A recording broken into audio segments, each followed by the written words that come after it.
This is probably going to be the most vulnerable video that I've ever done. I'm just going to jump right into it because I feel like if I try to think of an intro, I'm just going to psych myself out. Though I should introduce myself. My name is Kylie Roseanne, as you can see, but most people on YouTube know me as Haunted Hippie. I review horror movies. This is my hobby channel. I primarily talk about physical media here, but I also post like travel vlogs and stuff. So if you're an adoptee who's like, finally, oh my God, somebody is talking about adoption on YouTube that isn't a therapist, a psychologist, that isn't an adoptee who is clickbaiting with a very tearful thumbnail. I'm sorry, this truly is my hobby channel. This is the first video I'm ever making about my adoption. It's not my thing over here, though hopefully I will feel good enough to continue to be vulnerable in the future and kind of share more about my journey. I've grappled with this for a long time, but I feel kind of called to do this just because I have not seen anybody else do it. I have seen, I think, a couple of reunion videos on YouTube that I didn't actually click on because the person was in the thumbnail, like sobbing, just like tears down their cheeks and stuff. And I don't know these people, so like no shade to them, but to me, that just felt kind of yucky. It just felt like a little bit exploitative of the situation. The point is, we just don't really have a lot of representation. Maybe there is on TikTok. I'm kind of a grandma, like I'm 26, but I just am not super deeply entrenched on that app. It felt like there definitely just was room for me to be making content like this. And it feels kind of weird to call it content because honestly, this is gonna feel a little bit more like a visual diary. I'm a very private person. YouTube is my job, but I don't share a lot about my family at all, either family, biological or adoptive. I just know that if I had videos like this, I think that I would have felt a little bit more normal. So this is for fellow adoptees. This is for the general public that doesn't really know anything about us. It's a thing that feels so impossible to talk about because it is this like really deep and frankly irreparable form of grief that so little people understand. No amount of talk therapy can cure it. Like, I am definitely in a much better place than I was when I was like 17. But the best thing for me truly was realizing that I was not alone. I had to turn to Reddit personally because I've only come across maybe two other people in my life that were adopted, and they were only in my life for a very temporary chapter, and it wasn't while I was kind of going through this journey. So yeah, I turned to Reddit, and that was where I discovered the book, The Primal Wound. And I swear this video is about this, but just to provide a little bit of context, I'm only going to be sharing details about my families as they directly pertain to me because, like I said, they are private citizens. But I was adopted at birth in 1999. My parents are lucky enough to have been able to afford a private adoption lawyer, and that kind of seems like generally the best route to go. It seems like sort of the smoothest process. The lawyer found my birth parents, connected them to my adoptive parents, and it was a fairly quick process. I believe that my parents had to put my birth parents up in an apartment for like 2 weeks or 3 weeks or something because they had to fly out all the way from Iowa to California. And I'm pretty sure you're not supposed to be on a plane when you're like about to burst. So they had to, you know, stay for a couple of weeks. And then also I'm sure to like get paperwork in order and everything. When I was born, I had 4 days in the hospital with my birth parents because legally they get those 4 days to decide if they are going to go through with the adoption. My mom says like that was the most anxiety inducing 4 days of her entire life. She has told me that she was like the most terrified that she had ever been that they were going to change their mind. Oh, and why they were looking to adopt. My mom was in her late 30s when they were trying to conceive their second child, and she just was dealing with fertility issues. So the adoption was what was meant to be. Something pretty wild about that I do like to whip out as a fun fact. Your birth parents do have to give you a name for your birth certificate, and then it will be likely legally changed by your parents. I've never actually asked why they didn't really coordinate on this. I guess because they had the 4 days to decide if they were going to change their mind. But for the first 4 days of my life, my name was Serafina. I don't think that my birth parents knew that they had to have a name for me for the first 4 days, so I think that that was kind of like a last minute choice. Since birth, I've had a lot of very, very tumultuous emotions about being adopted, which I've learned is like completely more than natural. I've done a lot of my own inner work in therapy, but it would be nice to kind of understand like more of the deeper psychological reasons. Like I said, this was the most recommended book on Reddit. I believe that I also saw a psychologist bring up this book on YouTube. She made a video about why adoptees still end up traumatized even when they're adopted at birth. Bear in mind, please, I am not a psychologist. I'm not a therapist, okay? I was a film and English major. I am an actor, okay? I'm a writer, director. I'm a YouTuber. I'm also not doing any kind of official research right now. I don't like have any plans to make a documentary. This is literally just a reading vlog where I happen to be sharing some very vulnerable stuff about my life. I just want to give that disclaimer unless anybody feels a type of way about me misunderstanding a psychological concept brought up in this book or something. I just want you to know where these reactions are coming from. My plan is to take you along with me as I read and then give you kind of a brief breakdown of each chapter as I get through it. I'm really curious to see what I agree with, what I disagree with, especially being that this book is 34 years old. So this wouldn't even cover like my situation of discovering my biological family on the internet, for instance. Maybe that's something I should have shared as well. I thought that I would get more into that as I go through the book, but another reason why I'm reading this right now is because in a few weeks I'm going to be meeting my biological family. So I'm trying to do as much emotional prep as possible, and then I'm hoping that I will be able to update you guys after I do that. I will probably be vlogging the trip, but not the parts of the trip that involve my family. We'll see kind of how that trip colors my opinion of some of the things in this book as well, because there is a whole chapter on the reunion process, and the subcategories are very odd. I'm a little bit apprehensive about the subcategories here. Understanding the emotional climate of reunions, great. Regression, great. Genetic sexual attraction, what? The incest taboo. Sexual feelings between biological siblings.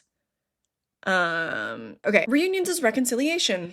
I'm a little bit trepidatious about some of the subject matter in this book, to say the least. I have already found myself kind of rejecting some of the things that I've read. I have already read the preface in the first chapter, so let me just kind of go over some of the key points. Also, I am an annotator. I do like to underline. In the preface, she describes how her daughter is adopted and how her daughter tended to like act out. I underlined that she says it was easier for us to give her love than it was for her to accept it. And I think this is a really common thing where, unfortunately, a lot of adoptive parents think that they are some kind of saviors and they're kind of doing it for the wrong reasons. So I think that must be true in many, many cases. I don't know how I feel about that particularly, but she goes on to say it seemed that allowing herself to love and be loved was too dangerous. And that is something that I very much relate to as a teen. A lot of the early psychology that she gets into in the beginning is when her daughter was very young. And for me, a lot of these emotions and me acting out and stuff didn't happen until I was a teenager. I also related to her saying, for most of the acting out was directed at me, her mother. What was I doing wrong? Why was she so strong-willed and dramatic? Why did she feel the desperate need to be in complete control of every situation? If there's one thing about me when I was a kid, I was a control freak. And it made me kind of miserable because, you know, I'm like playing with a group of friends and it's like, why am I acting like their mother when I'm 8 years old? Like, hey, put a coaster under your drink. Like, hey, let's keep it down. Yeah, I was a little control freak as a kid. And I was like, oh, interesting. This is about me. My biological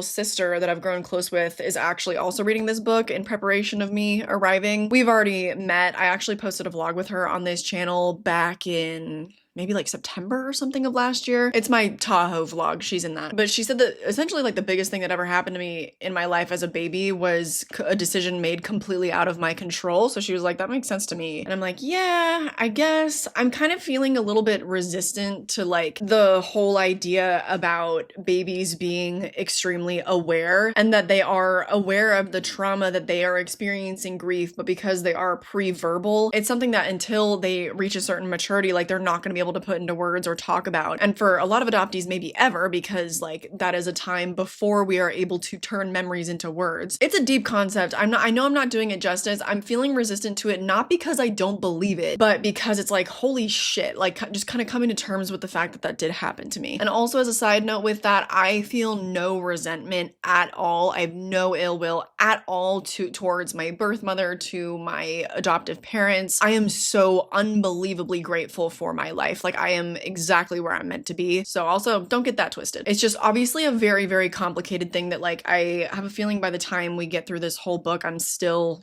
you know, it's still going to be one of those inexplicable things. Like I don't know, we're doing our best out here to try to understand it. She says that with her daughter, after 3 years of therapy, the pre-conscious feelings of rejection began to emerge into consciousness. She fought this happening as if her very life depended on it. That's how I'm feeling right now. I also have been a control freak with my emotions. I am fairly certain that is why I have a panic disorder at this time in my life. It developed in my late teens, and so I have like a Xanax prescription. I already mentioned I've been to a lot of therapy because I really tried to like tamp down my emotions pretty much all my life, but they're all coming out now.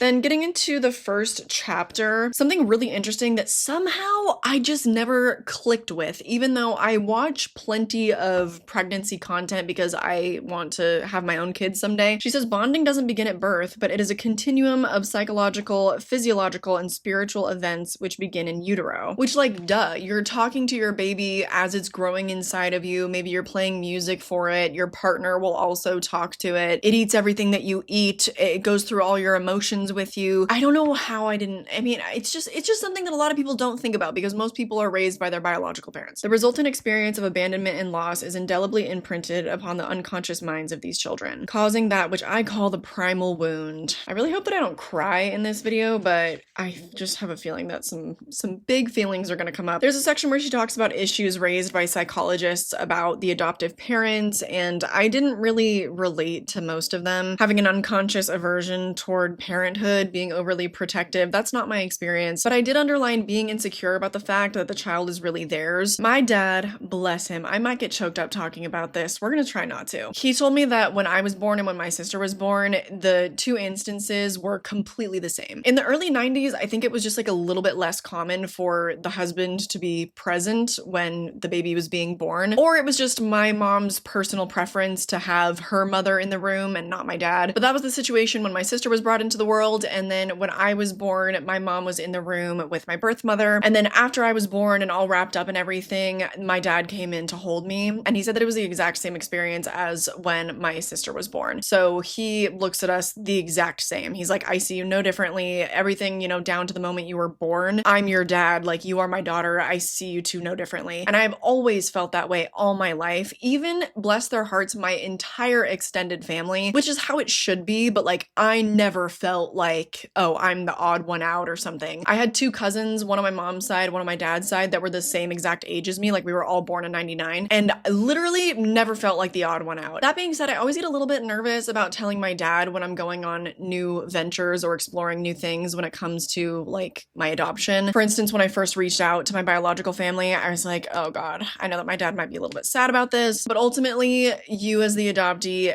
this is your journey, okay? I have dealt a lot with wanting to preserve my family's feelings, but I'm sorry, this is just something that you have to be selfish about. Like, you need to do whatever you gotta do to help yourself heal, and reaching out to your biological family is not selfish. It might feel that way. I have had to work through that in therapy, and also feeling like it's selfish to show up in my biological family's life, because I'm like, I can't fully show up. I already have so many loved ones in my life. I might need to put up some boundaries there, but you are working on like healing this deep primal wound. Oh wait, no, now we're in the first chapter. There was a preface and then there was part one. I don't know why that is. Now we're in chapter one. It's called Adoption as an Experience. It's just kind of like a general overview, and she talks a lot about the amazing awareness of babies, because just because babies are pre-verbal, it doesn't mean that they aren't deeply feeling creatures. Just because the only way that they communicate is screaming and crying doesn't mean that they aren't experiencing different kinds of emotion, different kinds of pain. I guess I didn't relate to too much in this. The first couple pages I didn't underline anything. In fact, I put a question mark on page 9. She apparently talked to an adoptee. She said, one woman told me that she had intended to write a long letter to her birth mother about whom she had no conscious memory, but for whom she'd been thinking about searching. She wanted to explain how she felt about being adopted. She decided to write with her left hand because she had heard that this would access her right brain and put her more in touch with her feelings. Taking pen in hand, she wrote, "Dear Mommy, come and get me." After that, she told me there seemed to be nothing more to say. I know that this book will get into it later, but I have never really had any kind of fairy godmother type feelings towards my birth mother. When I was younger, my mom would tell me things about her like, oh, she loves reading, she loves writing, you know, she's a lot like you in that way. She was very smart. I was happy to be told that I was like her, but my defiance as a kid was, I had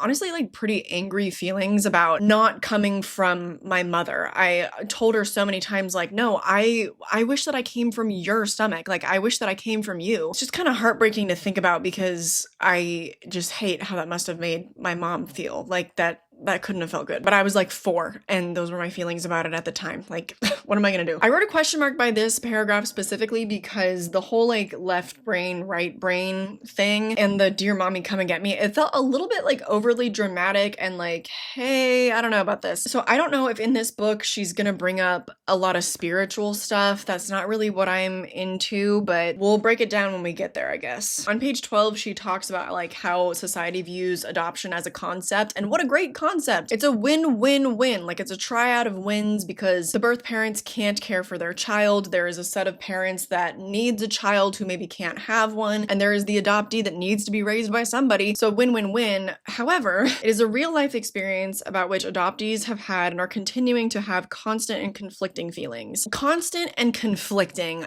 like, that is the purest way to describe all the feelings that you have about being adopted, let me tell you. And it's so difficult to deal with because it happened before they had words with which to describe it and is therefore almost impossible to talk about. So that's what we're trying to do today. Later in the chapter, she talks about the trauma of abandonment, saying the baby will recognize her as an imposter. Even if the adoptive mother has established a relationship with the birth mother and aided in the birth of the baby, which my mom did, the baby will recognize her as an imposter, a substitute for the mother with whom she spent the first 9 months of her life. Also, whenever she's talking about an adoptee, she refers to him as he, and I'm like, why didn't you just say they? Because, like, she has a daughter. I'm like, why wouldn't you at least use she, her if you're not into the they, whatever. Hard to feel like she's talking about me. I don't know if I felt that way. Like, obviously, this is not something that I actively remember, but when I'm as young as like 3 or 4 years old, I'm having this anger and saying, I wish that I came from you. Like, I wish that you were my birth mom, you know, to my mom. I think I would agree with this. Like, I think on some level that probably did happen to me. And that is all I underlined for chapter 1. I am now on chapter 2. I'll probably just be taking you around different locations of my apartment on different days as I get through this book. Like I said, I'm going to be breaking it down chapter by chapter. So without further ado, why don't we head to my living room and I will read chapter 2.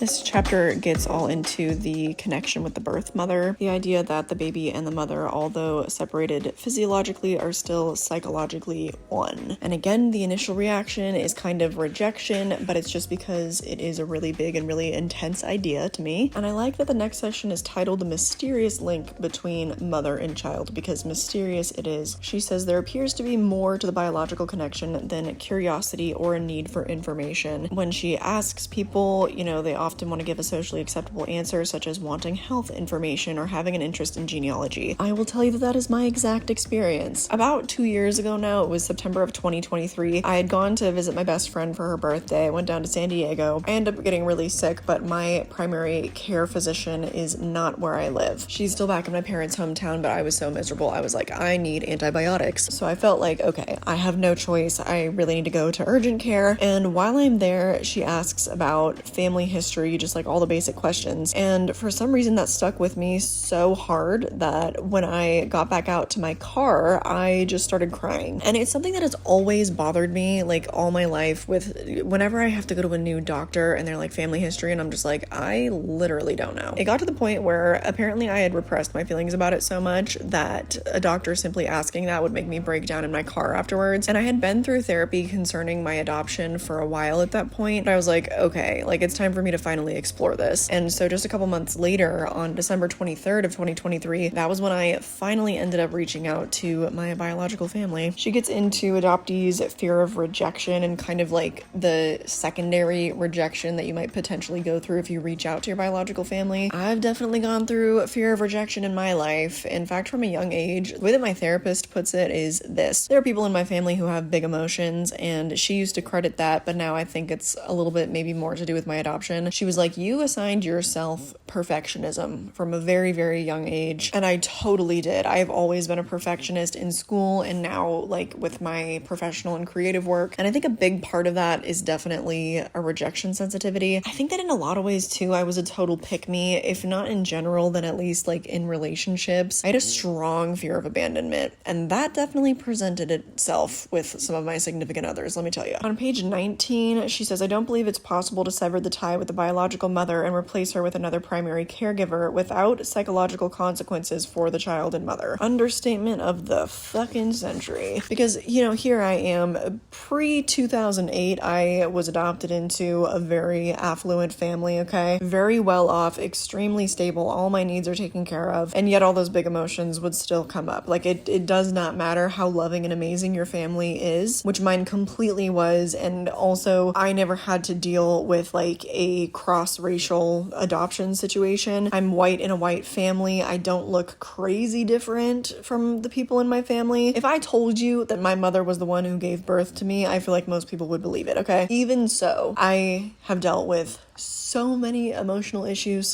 that I think a lot of it can be traced back to my adoption. She talks about how an adoptive mother may be at a disadvantage in coping with the affective behavior of her child, and I think that as I got older, that might have been true, but when I was a baby, apparently I never cried. Like, I was not a temperamental baby at all. I was super, super chill. I would sleep wherever they would take me. I don't really know what that says about this, but my mom says that especially because she wasn't worried about healing herself, raising me as a newborn, as a toddler, whatever, was super easy. Because I was so safe, stable, and loved growing up, I find myself kind of rejecting her saying things like, that period immediately after birth is a time when a baby needs to be in proximity to her mother in order to find the world safe and welcoming instead of confusing, uncaring, and hostile. And I'm sure that that is 100% true. I don't know if it's necessarily something that I relate to. Like, my adoptive mom is my mom, at least in this sense, what I just was reading out. But then she gets into, the primal wound, which affects the adoptee's sense of self and often manifests in a sense of loss, basic mistrust, anxiety, depression. The original separation was the result of a choice made by the mother that affects the adoptee's self-esteem and self-worth. I've dealt with a lot of insecurities growing up, but I kind of feel like they are also normal and natural for that of any other, like, teenage girl. I was a really, really anxious child, but I was always really good at masking that and was always able to like make friends and everything. Didn't have a lot of problems with friendship type relationships. I wouldn't say that any of this kind of manifested until I started getting into romantic relationships. This one is a big one. This one is if I'm unpacking this much just by chapter 2, this video is going to be a year long, but obviously it's a loaded topic. She's talking about an experience with her own child, and she says she did not often cry at night, but the few times that she did, although she didn't say anything, she would not let me hold her or comfort her. I had a really weird thing when I was a kid, and initially I thought that it was all just like, how I assigned myself perfectionism at a young age, but I would not cry. I would refuse it. It's a weird little anecdote that my mother has shared with some of my friends, with my significant others. She always says that she would tell me, Kylie, it's okay to cry. Like, you can cry. And I just wouldn't do it. Like, I would tamp it down and like I would get mad, and then when the dam would finally burst, oh, that shit would burst. Like, I remember one night I was maybe like 4 years old, and I cried for so hard and for so long that I ended up with a fever. I've always been really weird about letting people comfort me. It's a strange thing, and now I feel like, oh, this fucking play is about me. Then she gets into Birthmother fantasies, and I already got into this a little bit. I have never had fantasies about her. I have sort of dreamt about like getting to know one of my biological siblings, who I now have been so lucky to get to know, and she's who I'm actually staying with in Iowa in a few weeks. There was definitely a yearning there, but I don't really relate to all the people that say like they were fantasizing about their birth mother coming to save them, or like their birth father who just would immediately know exactly how to care for them and everything, or save them from their adoptive situation. Like I said, I loved my upbringing, so there's a lot that I can't really relate to, but somebody did say she used to cry for her, yet said that she couldn't understand why she would cry for someone she never knew. And let me tell you, in the last couple years of therapy, unpacking that, I have definitely cried for the mother that I never knew. Okay. One thing that I didn't relate to, there is somebody named Joan that she interviewed on page 23 who says, a child is too busy to think about those things. I don't remember thinking about it much growing up. And this is true. Like, when I was really young, I had those big emotions wanting to have been born from my mother. And then I would think about it from time to time whenever I was at school and someone would be like, oh, do you know your real parents? And it's like, yeah, Matt and Cassie, they're at home. Like, they're picking me up at 3. But then after that time, like after elementary school, like, yeah, that kind of thing would come up with people from time to time. But I didn't think about it for a long time. Like, it wasn't until my senior year of high school and I was going through the big transitional period of, high school to college, moving away from my parents, going through a breakup that was like I was feeling really, really, really intense feelings of rejection. That had nothing to do with him. Poor bloke, let me tell you, because that shit was toxic. Like, I'm sure that most people can relate to having had, you know, a toxic relationship when they're like 17, but mine was extra. Okay. And it was me. I was the villain. It was me. I definitely didn't think about it for a long time. And then, yeah, there was like that huge resurgence in adulthood, and I've been dealing with it ever since. It's just so unfortunate, like the amount of adoptees. I think that I must be the exception of adoptees that fantasized about being rescued, but I had the opposite feeling. I always kind of felt like I was rescued by my adoptive parents, which luckily for me, they never threw that in my face. I have seen on Reddit forums that apparently a lot of adoptive parents will do that and kind of like weaponize the fact that they rescued their kid or whatever. Luckily, that's never been done to me. Then she gets into the difference between understanding and feeling. This is one of the last sections of this chapter. She talks about how no matter what the adoptee has been told by their parents about why they were relinquished, no matter the reasons for being surrendered, the child will feel rejected and abandoned nevertheless. And the words that I have used in therapy when all these big emotions were coming up a couple years ago, I use the word discarded because I would see that my birth mother, you know, kept my other siblings. I would see that she had been remarried and there were more stepchildren and maybe other biological siblings. Like, I didn't even know who was who. The point was that, like, I could very much see that at different points she had taken in other children, and being able to fully, like, logically understand that she was at a point in her life when I was born that it just was not feasible to have another child is completely different than the emotion of feeling like, really, I was the one that got fucking discarded. No matter how lucky and blessed you feel about the family that you end up in, you can still feel like you were the piece of trash. That it was like, oh wow, I was the one that you didn't care about, really? Don't worry, I've worked through this with my therapist. I understand that's not the case, but those are the feelings that come up. The difference between understanding and feeling, that's what she's talking about. The baby doesn't care why she did it. The baby just feels abandoned, and that abandoned baby lives inside each and every adoptee all of his or her life. Don't I know it, sister? Reasons are for adults, not babies. And, you know, the baby lives on. She asserts her thesis in this chapter saying that the significance of that bond is confirmed by the increasing numbers of adoptees and birth mothers who are out there searching for one another. And I don't know if my birth mother had ever really searched for me. Maybe that's something that I can kind of update you on after I meet her, because I do have plans to. But I certainly, at various points throughout my whole life, have been searching for her and for my siblings. Never really felt a connection with my birth father, and I am not meeting him. I don't have plans to in my life. You know, I can't say, never say never, but Nancy has definitely got something here about this mysterious connection with the birth mother. The final thing I underlined was, we all need the biological, historical, emotional, and existential connection, which is denied so many adoptees. That was a heavy one. I don't think I'll be breaking down every single chapter as extensively because there are some things that I don't think I'll relate to. I think there must be a chapter about, you know, being adopted later in life, and that's just not my experience. And then I won't be able to fully dive into the reunion chapters, I think, until I am back from my voyage. Nevertheless, on to chapter 3.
I've now read chapters 3, 4, and the intro to part 2. I found a lot of what was contained in these chapters to be fairly repetitive to what we already explored, particularly in chapter 2. Chapter 3 is called The Loss of the Mother and the Sense of Self. There are some new concepts that I do want to go over. There's a quote at the top of chapter 3 that's really interesting. The biological birth of the human infant and the psychological birth of the individual are not coincident in time. And she breaks that apart throughout the chapter, but she reiterates several months after the physical birth takes place, the infant remains psychologically merged with the mother. That's something that has very much been established already up to this point, so I didn't underline anything until a couple pages later. On page 30, she starts to get into premature ego development, and then on the following page, I underlined that rather than trusting the permanence of the caregiver, many adoptees never feel as if they can count on anyone and they have to be self-sufficient in life. I've already gotten into the fact that I assigned myself perfectionism at a very young age. I have always been extremely independent, but the idea of premature ego development and this self-sufficiency is that when a baby is taken away from its mother, it perceives its environment as hostile. So it's her opinion that an accelerated maturation process is inappropriate at this particular stage of development, with consequences I shall enumerate later. So we'll talk about this more later, I'm sure. This really stuck with me because as long as I can remember, when I was a teeny tiny kid, my mom and all of my parents' closest friends and everything, any adult that I was around, everyone would always go, oh wow, she's such an old soul. Like, she's so mature and wise. People have been saying this since I was like 3 or 4. That could have been true of my personality regardless, but now reading this, I'm like, oh god, this play is about me. Once she starts getting into what she calls the ideal state of self, it's when repressed feelings about the adoption come back up to the surface. On page 33, once these feelings surface, there is often an accompanying urge to search for the birth mother as a source of relief from that pain. This is about me. Like, this book is about me. These feelings started to come back up, like I said, in my late teens, and that was when I really took a full deep dive into my biological family's like Facebook profiles and everything. Like, I found as much as I could about them, but at that point I was really resistant and just not ready. But I was very young. I was a child. Like, I didn't understand why. So then I go off to college and I'm having all these new experiences. I kind of do a doubling down of like repressing all of that stuff. And then when I'm 23 and I'm in the doctor's office and then I'm crying in the car, it's like, it's all coming back and it's like, okay, no more of this. So I got back into my intensive like internet research of my biological family, and I finally start getting the therapy that I need to like reach out to them. I never thought of that as a source of relief from the pain, but she says there's a yearning to return to that state of well-being which lies embedded in the emotional, cellular, and perhaps spiritual memory of adoptees. The tie to the mother and the apparent need to reconnect with her then is not only a longing to find the lost object, but a longing to find the lost self. I never really thought it was that deep for myself because I always felt very secure in my family, but that very well just could have been like denial and repression of feelings. She also gets into the false self, and before she had talked about how a lot of children will act out. On the flip side of that, there is the compliant child. They became people pleasers, constantly seeking approval. As children, they were very cooperative, polite, charming, and generally good. I guess that I relate on both sides of the coin because I was very compliant, very people pleasing as a young child. And then once I hit like, I don't know, 16, I started like partying a lot and just getting into all types of trouble. Chapter 4 is called Loss and the Mourning Process. Essentially, adopted children need to mourn the loss of their mother, but it's something that's obviously extremely difficult to understand or even name. The memory of the loss of the original mother may be imprinted in the psyche and cells. On page 40, she says the ability to deal with subsequent losses may be greatly hindered, and I definitely have dealt with like a lot of separation anxiety and rejection insecurity in my life. I found quite a bit of this chapter to be kind of repetitive because she talks about the stages of grief. I connected with her conversation about separation anxiety. I mean, when I was a kid and my mom would tell me to go grab something in the grocery store, I would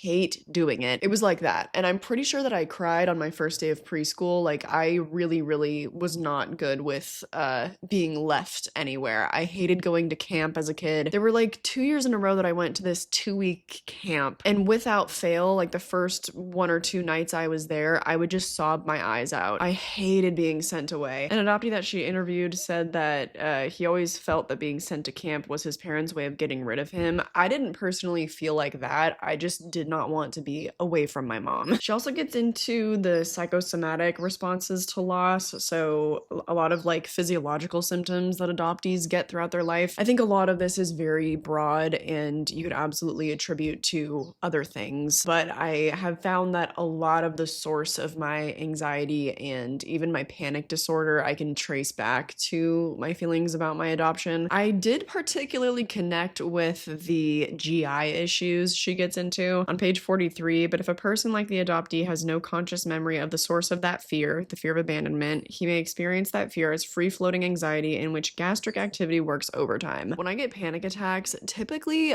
my mind is not racing. I don't typically deal with the racing thoughts symptom. Sometimes I'll have like intrusive thoughts and stuff. I'm recording. Oh, you're live right now? Say hi to the people? I'm not live, I'm just recording. You're live streaming right now? No. Thanks. As I was saying, generally when I have panic attacks, I am shitting and throwing up.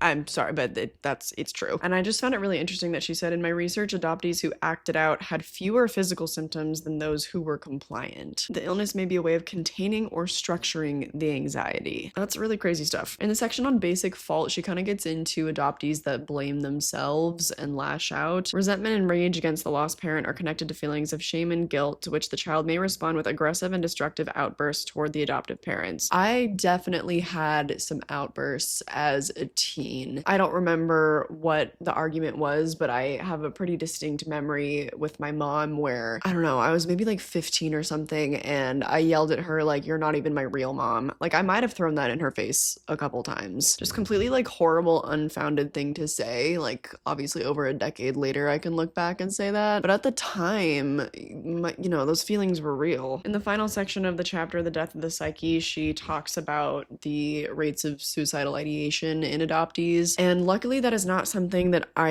have typically experienced. The only thing I can kind of relate it to is when I'm in the middle of a panic attack, I have had those thoughts of like, I think I would rather die than ever feel this way again. So I luckily don't really relate to the rest of this chapter. Part 2 is called The Manifestations. I know it might be a little bit confusing, but like there was the part 1 and then chapter 1, and then we've read through chapter 4, now there's part 2. I really liked the quote at the beginning of it. It says, "The pain of adoption is something that can lie dormant most of one's life. If it erupts in childhood, adolescence, or early adulthood and is dismissed as neurotic behavior or normal rebellion, it can subside into numbness, but it can stir malignantly in some adoptees all their lives, making them detached, floating, unable to love or trust. Adoption has got to be understood." I am really, really interested in what she's going to be getting into in part 2, so I'm really excited to subsequently break that down with you in a minute here. She says the most easily observed manifestation is difficulties in relationships. I hear that. I'm also really interested, apparently she's going to get into forms of denial and avoidance on the part of the adoptive parents. There is a wish that adopting children is no different from giving birth to them, but it's a willful denial of reality, and it can be detrimental to the healthy development of their children. I don't know that it pertains to my development, but I did already get into the story of my dad telling me that I was no different to him than my sister in terms of, me being his child and raising me. Not super relevant, but I am now gonna head out to the gym and get my acrylics taken off. So the next time you see me, just don't judge my disgusting nails. Okay, let's get into it.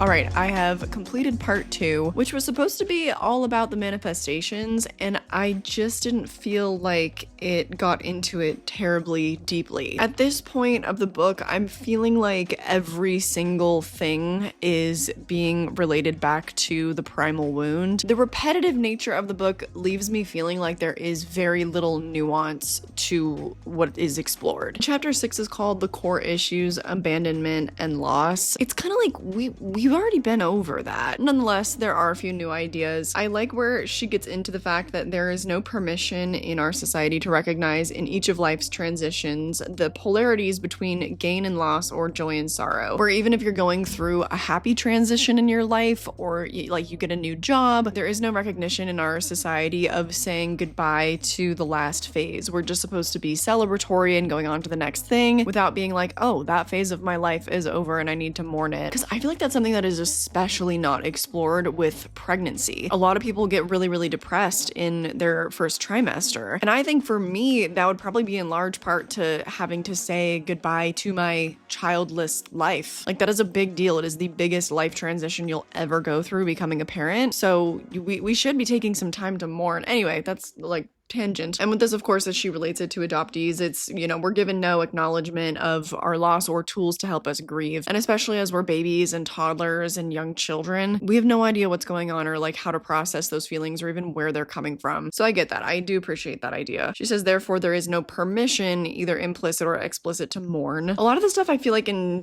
I don't remember which chapter, but kind of relates back to a lot of the stuff that I was already talking about. And then a lot of it doesn't. So there's a fair amount in these chapters that I felt I really did not relate to, including the fact that some adoptees numb out, as she calls it. If a child is being callous or coming off unfeeling when they're actually warding off devastation, I totally understand the psychology there. That was not my experience. I tamped things down, but I don't know if I ever really like came off unfeeling. I think my mom always knew when I like needed to cry because she would tell me like, Kylie, it's okay to cry, like you need to cry, and I just no.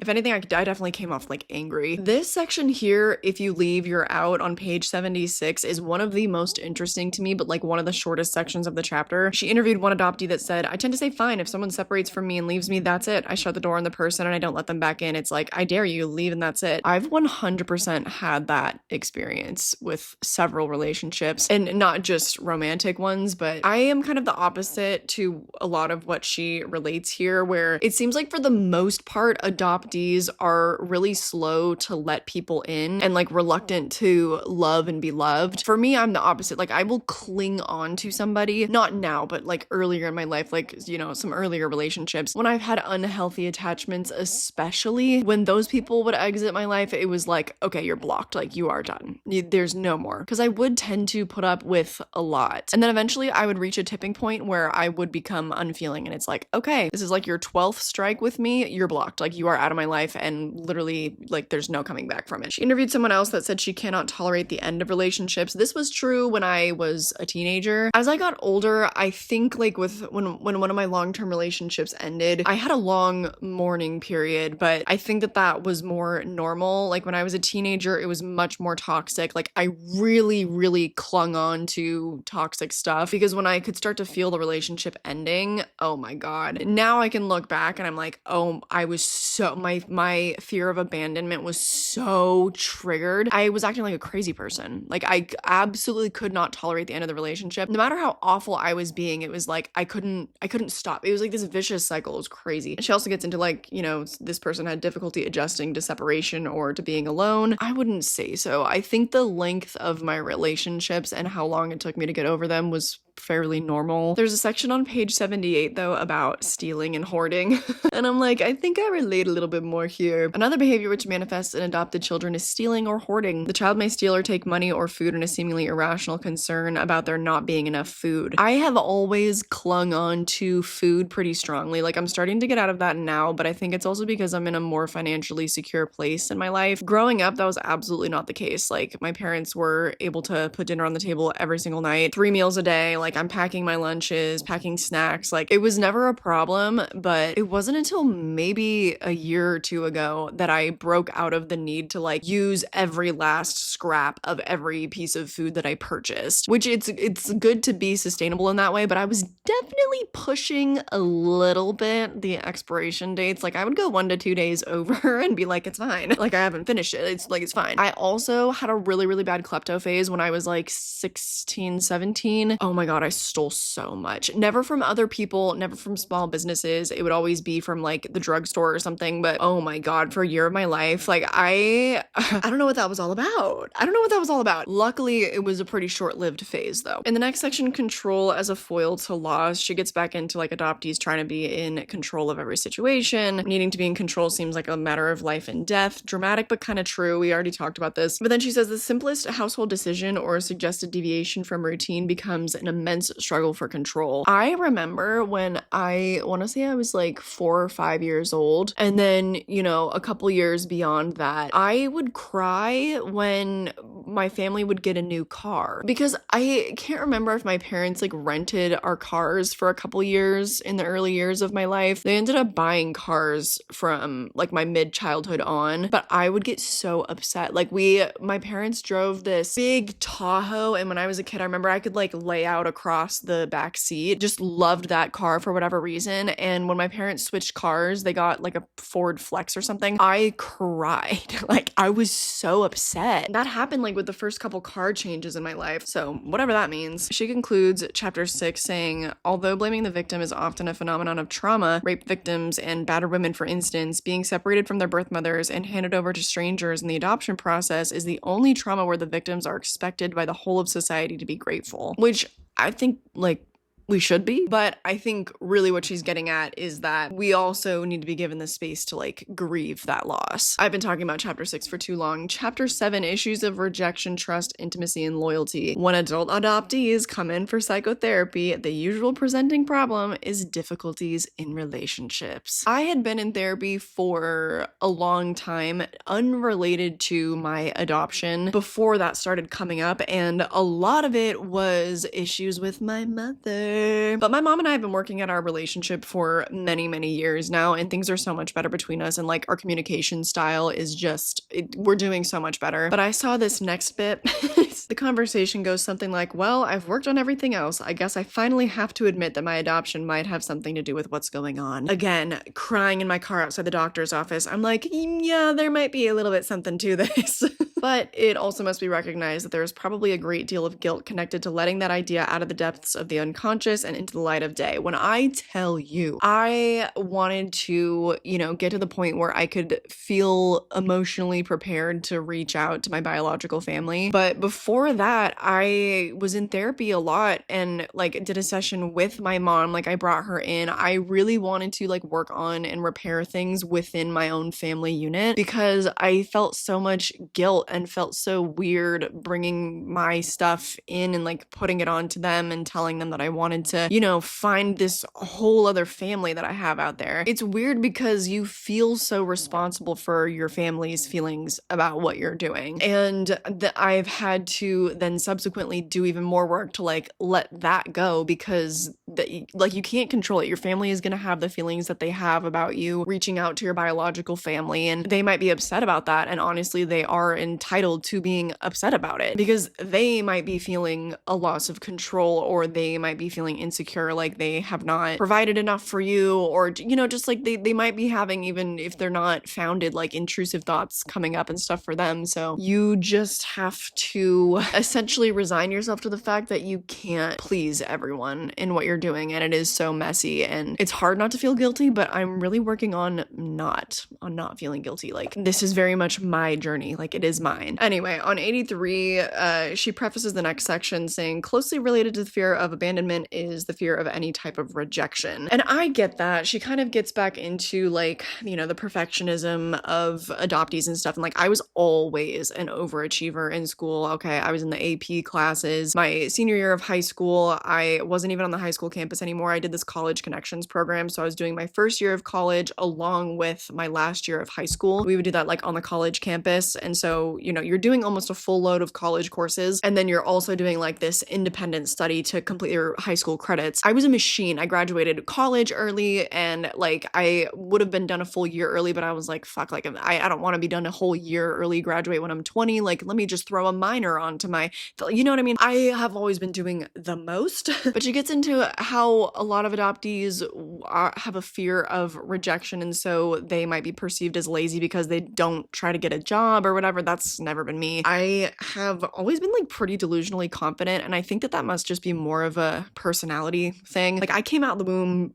knowing who I am and like being very confident and capable, but also, I mean, this is something, that's a topic I'm gonna save for later, actually. Never mind. There is a section in this chapter called The Loners and Stoners. She interviewed someone that said as a student, she only associated with people at the bottom of the list so far as popularity was concerned because that was where she felt she belonged. And I underlined that because I was like, I guess I never really felt like I fit in with a popular crowd, even though that was like basically the circles that I ran in. Like I just kind of was a friend to all. Like I was on sports teams, I made friends in my classes, like I kind of just, yeah. And also I just always preferred to have a few really close friends as opposed to being a part of large friend groups. That just was like my preference. So I don't know. This one didn't hit for me very much either. But she concludes it saying one way of assuring that they won't be rejected is to associate with the losers and stoners of life. And I'm like, I mean, I don't know. In college, I was a huge stoner. Like I'm talking just ripping the bong every single day. But at my college, it was mostly like the athletes and, you know, the people that were really sociable and partied and stuff that were the stoners. So this book was written like 30 years ago, so things are different now, but that just was funny to me. Oh, this one hit though. On page 86, she says, the fear of rejection sometimes sets up a counterphobic reaction of rejecting others before one is rejected, sabotaging relationships.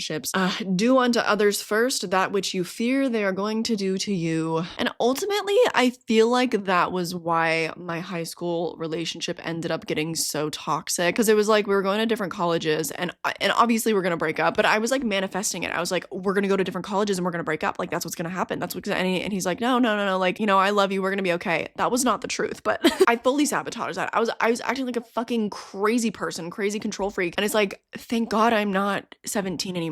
Holy shit. On page 89, she talks about distrust of the feminine, and I underlined there's a general feeling of not trusting girls or women, of not being accepted by them, or of feeling generally uncomfortable around them. I'm just gonna more so chalk that up to like the patriarchy and being little and having a little bit of like internalized misogyny and stuff. I don't know. We were fed especially a lot like the mean girl trope in the 90s and the early 2000s, which then subsequently led to tomboys like me being like, well, I'm not like other girls, you know? I would chalk that up more to that. I think that's one of the things about this book that I feel like is a little dated. Anyway, on 91, she gets into divided loyalty because she says there's a sense of loyalty to the adoptive parents, which often enters into the decision about whether or not to search. And I already got into that. There's a lot of guilt that comes along with that. And on 93, she says this in such a dramatic fashion. The final sentence of this chapter is the child feels guilty for having been born. And maybe on some deep level, I do, because I feel like in so many cases with me reaching out, I feel like it's unfair to my adoptive parents because I'm like, how the hell is this going to make them feel? Will they be insecure? And then I feel like it's not fair for me to reach out to my birth mother because I don't have a lot of room in my life to have really intimate relationships with these people. I'm just curious, and like, is it not fair of me to show up in her life in that way? Like, would I just be, you know, totally fucking with her? So would that guilt be traced back to my very birth? I don't know, but it was something that I'm still thinking about, obviously. Chapter 8, Issues of Guilt and Shame, Power and Control, Identity. And I look at that title and I'm just like, I feel like we've been over this. But she does bring up some new ideas. On 95, she says biological children raised in the same home with an adopted brother or sister often feel as if they are living with a handicapped person who needs 90% of the attention. They often wish that they themselves were handicapped, not only to gain some of that attention, but also because they feel guilty for not having been adopted. I don't know about that last part. That was a part that I like did not underline. Not to clock my sister's tea, but I was in a household of other people with really big emotions, people who were very, very self-indulgent with their emotions. I'm talking like to this day, extraordinarily wrapped up in her ADHD diagnosis and how she feels that it colors like every moment of every waking minute of her day. But to be truthful, I really feel like she gets that from my dad. So like, I don't really know how much that has to do with me, but I underlined it because I was like, like, I mean, maybe that's adding to our whole, you know, little family unit dynamic. Oh, on page 98, yep, once again, this play is about me. Adoptees often have poor frustration tolerance or impulse control. This means that the slightest thing, such as difficulty in tying their shoes or finding an object, may make them inappropriately angry and reactive. Oh boy, does this still present in my relationships today. Oh boy, does it. But I will say it was so much worse, obviously, when I was a child and I did not have my emotional regulation developed yet. I have one specific memory of me being in the basement of the house, and in that house, the layout, the basement was directly underneath my parents' like the master bedroom, and I was down there and needed something from my mom for some reason. I guess I was too young to just like figure out that I should just get up and go get it myself, but I thought that she was right up there, and so I started yelling for her, and I didn't get up. I just kept yelling louder and louder to the point that I was screaming. And then I got up pissed as hell to go find her, and I eventually found her outside, and I was just so pissed off. I was like, did you not hear me screaming for you? Like, where were you? And she was like, you didn't come find me? You were just gonna like sit down there screaming? And I was like, well, yes. So I would say that I did get inappropriately angry as a child, and even now to this day, I have to work on like not catastrophizing things. My partner will make a pretty minor infraction, you know, and then I catastrophize, and I think, what if he makes a similar type of problem later on in the future when we have children, and is he just going to be just as thoughtless, blah, blah, blah. So then I overreact to things, and my, what does she call it? My frustration tolerance is so low. I have the biggest problem with feeling like I'm one of the smartest people in the room, and when people like aren't catching on to things quickly enough, or like aren't understanding what I'm saying quickly enough, I am so impatient with that. I need to wrap this up. Oh my god, this vlog is going to be like a year long. Okay, I only underlined a few more things. Okay, in the identity section, during adolescence, when everyone is searching for his own identity, it becomes more difficult for the adoptee to deny the fact that he has no long-term history with the people by whom he is being reared. For the hitherto compliant adoptee, this may be the first time he becomes aware of his deep feelings about his relinquishment and adoption. And I like put that in brackets even before I read this next part, but this next part was really what made that click. The lack of personal history is a handicap for the adoptee because of the importance of knowing one's past before planning for the future. I think it came up for me again in my early 20s because I found this partner that I felt like very early on was just such a stable force in my life, and I was like, I could probably spend the rest of my life with this person. And we started talking about having kids pretty early on, and I was like, I know nothing about what pregnancy was like for my birth mom, like what kind of stuff I'm predisposed to, like what I could potentially be passing down to my children. Like, I don't know any of this stuff, and hence also again why I was crying at the doctor's office. She says adoptees have a Swiss cheese identity. There are lots of holes in it. This is on page 103. He feels that life is purposeless, chaotic, and irrational without order or meaning. This causes difficulties in his spiritual life and poses problems in making significant choices such as a career or mate. And I'm like, if I didn't have movies and know from such a young age that I wanted to make movies, would that be me? Like, would I feel purposeless or something? I don't know if that's something that's unique to adoptees, though. I feel like she gets into how adoptees are, I guess, predisposed to having these, like, existential concerns. And I think that's kind of just the world we live in a little bit, but I don't know. Towards the end of the chapter, she says, I would urge adoptive parents to foster the true personalities of their children. I cannot second this enough, but I feel like this also is just like, it's just general advice for parents. I honestly don't know how much that actually has to do with adoptee versus not, but since adoptees are definitely more prone to like having identity crises and stuff, I think that it could be especially valuable for adopted children to feel like they're in an environment where there is no questioning their identity. They get to be who they are, because maybe that is why I was so self-possessed as a child. I mean, I've always had problems with like authority and being told what to do. That might be why I also was such an overachiever in school, because I'm like, I don't want any of these authority figures down my back. I don't want teachers down my back. Like, I want to just do my work. I don't want to hear about it. I don't even like positive reinforcement from like personal trainers and stuff. I tried to do this exercise class with my sister, and one of the trainers just like came over, and because we were doing this like circuit, and he just came over and he was like, good job, Kylie, good job. And I'm like, in my head, I literally was like, shut up. Like, this is so, I'm sorry, that's like, that's a tangent, not super related, but I don't know if I would be so self-possessed and so creative and always feel so assured of who I was. If my parents had gotten in the way of that, which I know that a lot of parents do, I know that so many parents will impose their own personality onto their child and like make them play the sports that they played. It's why it's such a cliche and it's so joked about that in movies. It's like, it's not my dream, dad, it's yours. I think that's just good parental advice in general. Let your kids be themselves, and especially if they are adopted, they don't need any more identity crises on top of that and on top of trying to please you and, you know, having all these complicated feelings about where they belong in the family. Just let your kids be themselves. I think I'm gonna get more into all of that and how I feel like I'm in a privileged position with that when I do my final overall thoughts of the book. Hopefully I remember to. I understand that that is so much easier said than done when like my dream was to pursue film, and that is such a delusional thing. You have to be so self-possessed and so unbelievably motivated to make that kind of career path work for yourself. And at this moment in time, I'm doing it completely independently, and you have to have a privileged upbringing for that to even be possible. So I think I'll probably be getting more into that later and why there are a lot of things in this book that I don't relate to, but we'll save that for, you know, my concluding thoughts. So next up is part 3, the healing. I have not read the introduction to this part yet. Oh, part 3 does contain chapter 13, the reunion process with the incest taboo that I was a little bit scared to read about. And then after that, chapter 15 and 16 is just conclusions. So chapter 9, let's get into it.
Okay, so I started to read chapter 11, but I realized that chapters 9 and 10 were really, really dense, so we need to break up the reaction to part 3. Oh wait, and also the little intro to part 3, the healing. I enjoyed sort of what she was talking about in the intro about life being a paradox that we have to accept, and that life is not made up of absolutes. Things are not black and white, dark or light, fair or unfair. Everything is a shade of gray. I felt that so hard. I feel like especially as I'm now 26 and that frontal lobe is frontal lobing. Like in my early 20s, I saw things pretty explicitly in black and white, I would say, especially just in terms of the world and morality and what I thought were easy fixes to the world's suffering and things like that. Now I'm very much riding the wave of, man, I think it depends. So I just appreciated that introduction to this whole section. Chapter 9 is called The Best Interest of the Child, and the thesis of this chapter is adoption should serve the children who need parents parents, not the childless couples who seek children. I don't know if I fully agree with that, but obviously the primary priority should be the child. Like, absolutely. What I found really interesting in this chapter was getting into the perspective of the birth mother at birth. She said there may be a feeling of obligation on the part of the birth mother to hand over her infant to the adoptive parents who have become her friends when at the moment of truth, birth, she may in fact decide that she can't give up her baby. This is on page 112. The pressure is even greater, such as the adoptive mother acting as a coach for the biological mother. I underline that because that was the case for my mom's. I believe that it was just my mother in the room with my birth mom for that process. However, I know that in my case, I think I already got into it, but I will have to double check with my mom to be sure. But I'm pretty sure that they got to stay in the hospital the first couple days and then spent maybe 2 days in the apartment that my adoptive parents put them up in with me. And I don't believe that my parents were allowed visitation during that time. So maybe that's something that has changed since the release of this book, because she gets into like when babies would be handed off immediately, and she talks about certain rituals that would sometimes take place like immediately after birth. But this did make me curious about my own situation, if like, you know, my mom being there did add to some pressure in the decision. She even says having the adoptive parents in the delivery room might be just as coercive as the pressures which are brought to bear by some agencies, attorneys, or independent adoption centers. This is on page 113. And I honestly am not super aware of the sort of seedy underbelly of adoption. I know that a lot of sketchy stuff goes on. That is not something that I'm currently privy to. It's something I'd be interested in researching further in the future, maybe. I honestly have no idea how coercive the situation was, like between my parents and their attorney or anything. But from the contact that I've had with my biological mother, she's reiterated over and over that it was a choice made out of necessity, that they just economically could not handle raising another child. So I truly do want to believe that that decision was made in her best interest. You know, maybe I'll find out more information about that upon my visit. On page 114, she says that perhaps counseling should be legislated both for the adoptive parents and the birth parents. And I'm not sure if this was a legislated thing. I am fairly certain that there was counseling involved at the time of my adoption. I'm pretty sure that both sets of my parents went through, at least 1 or 2 sessions at the time. Did everybody continue with that? No. However, my adoptive parents later in my life have been through a lot of therapy, like my whole family has, and I already got into that earlier. Interestingly, on page 115, she recommends that for the baby's sake, the birth mother should be encouraged to maintain some post-adoption contact, whether this be in the form of letters, cards, photographs, and updated history, which we actually did. We were in contact with my birth mother for the first 7 years of my life, and then the cards started coming back just like return to sender, like they just stopped arriving, and then my mom lost contact, and to this day I don't know what happened. I think that that's something that is kind of common, where the biological mom will just like separate because the pain of keeping in contact is just like too much to bear, and she'd rather just kind of stamp that down. But anyway, towards the end of this chapter, she talks about how adoptive children are especially sensitive to being left in daycare centers or with rotating nannies or babysitters, and I just underlined that because I literally already talked about that earlier. She'll bring up these things in the book early on that I then relate to certain events of my life, like, crying profusely the first day that I was left for preschool, and then later on she literally clocks it. And I'm like, oh. Chapter 10 is called The New Family. And here she talks about, how to essentially love your adoptive child in the best way, how to deal with punishment, how not to deal with punishment. I did write down a question mark when she said on page 119, some children provoke spankings to fulfill the requirement for touch. I don't really know what she's talking about here, because the implication suggests that a child will act so poorly as to invite a spanking or to engage in behavior that warrants a spanking, which in my opinion, I don't think anything ever warrants putting your hands on your children. So I was a little bit confused what she meant by this. If a child seems calmer after a spanking, it's probably because he managed to get his quota of touching without becoming vulnerable, not because he feels repentant. The psychology behind this, she says, is like the child needs touch but may not trust it. And I just I don't know. Brian keeps canceling his Navy interview, so I'm in the Ryan keeps canceling his Navy interview. I live in an apartment. Sometimes we eavesdrop a little bit. Sorry. I know that she's not literally saying that a child is like begging to be spanked or something. It's, you know, a psychological undercurrent of what's going on. I'm having a little trouble making sense of that. Anyway, then she gets into telling about adoption, which I think this is an important segment. She says he should be free to discuss adoption all his life because it is a lifelong process. Fully agree. Some adoptees appear to be disinterested in their adoption. This is a defense. Those were the main points that I wanted to highlight from this section, because then she gets into a little bit of a timeline of like the first 3 years, kindergarten, ages 8 through 11, teens, and how you handle the conversation through those years. I've known all my life, and I have been really interested at different times in my life. There have been times when I have been completely disinterested, and I think she's 100% correct. It's absolutely a defense mechanism, because with each phase of life, you think about it completely differently. Whether you're young and you just can't understand why you didn't come from your mother's stomach, to being elementary aged and just being annoyed at all the questioning of like, do you know your real parents? And it's just like, ugh, this is so annoying. Like, why is this how it is? To being a teen and having it manifest in your first relationships and just overall kind of being a toxic bitch, you know? To then now I'm in my mid-20s and I'm thinking about in the next couple of years wanting to become a mother myself and all the implications of that and of motherhood and how it relates to me and my situation. It's just different phases of life bring up different things. And yeah, at certain points, I just felt like, whatever, I'm in my family. I'm not really interested. I don't know if I'm ever really going to want to reach out. It's whatever. I don't know them. They don't know me. I have a family. I'm a kid. I'm doing kid stuff. I'm playing sports. I'm with friends. Like, I don't really care. Deep down, I did care. But there is a very, very small segment about transracial adoptions, which I think is something that should be expanded entirely to its own book. I was pleased to see, though, that even from a book written in the early 90s, she said that parents should examine their own prejudices. It should never be assumed that parents who adopt minority children have no prejudices. Treating a black child who is growing up in a predominantly white community as if he were white is a kind of racism because it denies the child the right to be who he is. This is on page 122. Just really good to know. Like, I personally think that I am at this point kind of against transracial adoptions. I know that it has probably given a lot of children a great life, you know, much like my situation where I am just so much better off and have had more opportunity in my life. However, from all of the adoption forums that I have perused, which maybe that should be another video in and of itself, like going over adoption Reddit and what that world is and just kind of the world of adoption content that's currently out there and why I'm kind of trying to pave a new path. The overwhelming majority of what I have seen from people who claim to be transracially adopted on Reddit is that they wish they had not been. Apparently, a lot of the white parents in those situations very much have like a white savior complex. They grew up feeling like there were constantly just microaggressions all around them in their family. I'm not really the one to speak on it though. That's why I feel like it should be another video where I am going over the words of people who like that actually is their lived experience. She says white couples who have no black friends should think twice about adopting a black or biracial child. Absolutely. But then the final bullet point, she says, at all ages, parents must tell the truth about adoption and deal with reality. I'm like, that is cold, that is blunt to the point, but so fucking true. There's a brief segment where she talks about how sometimes the resistance for the conversation about adoption comes from the child itself. And for me, yeah, this was true. Like, there are certain phases of your life where you just can't deal with it. Like, you just need to not think about it for a while. You need to worry about getting your first period, okay? Dealing with puberty. Ow, my boobs hurt. Like, sometimes as a child, you just have other things going on. And I think it's important that when the child is expressing, hey, not interested in talking about this right now, you need to give them that grace. At a certain point, I think maybe there should be an insistence to broach the topic. Personally, I wish that I had maybe been put in therapy younger, like as a child, because I don't remember getting any therapy before the age of like 19. I guess I'm just trying to say that if you're an adoptive parent, my advice is sometimes they might not be interested, and that's okay. Just like let them be a kid for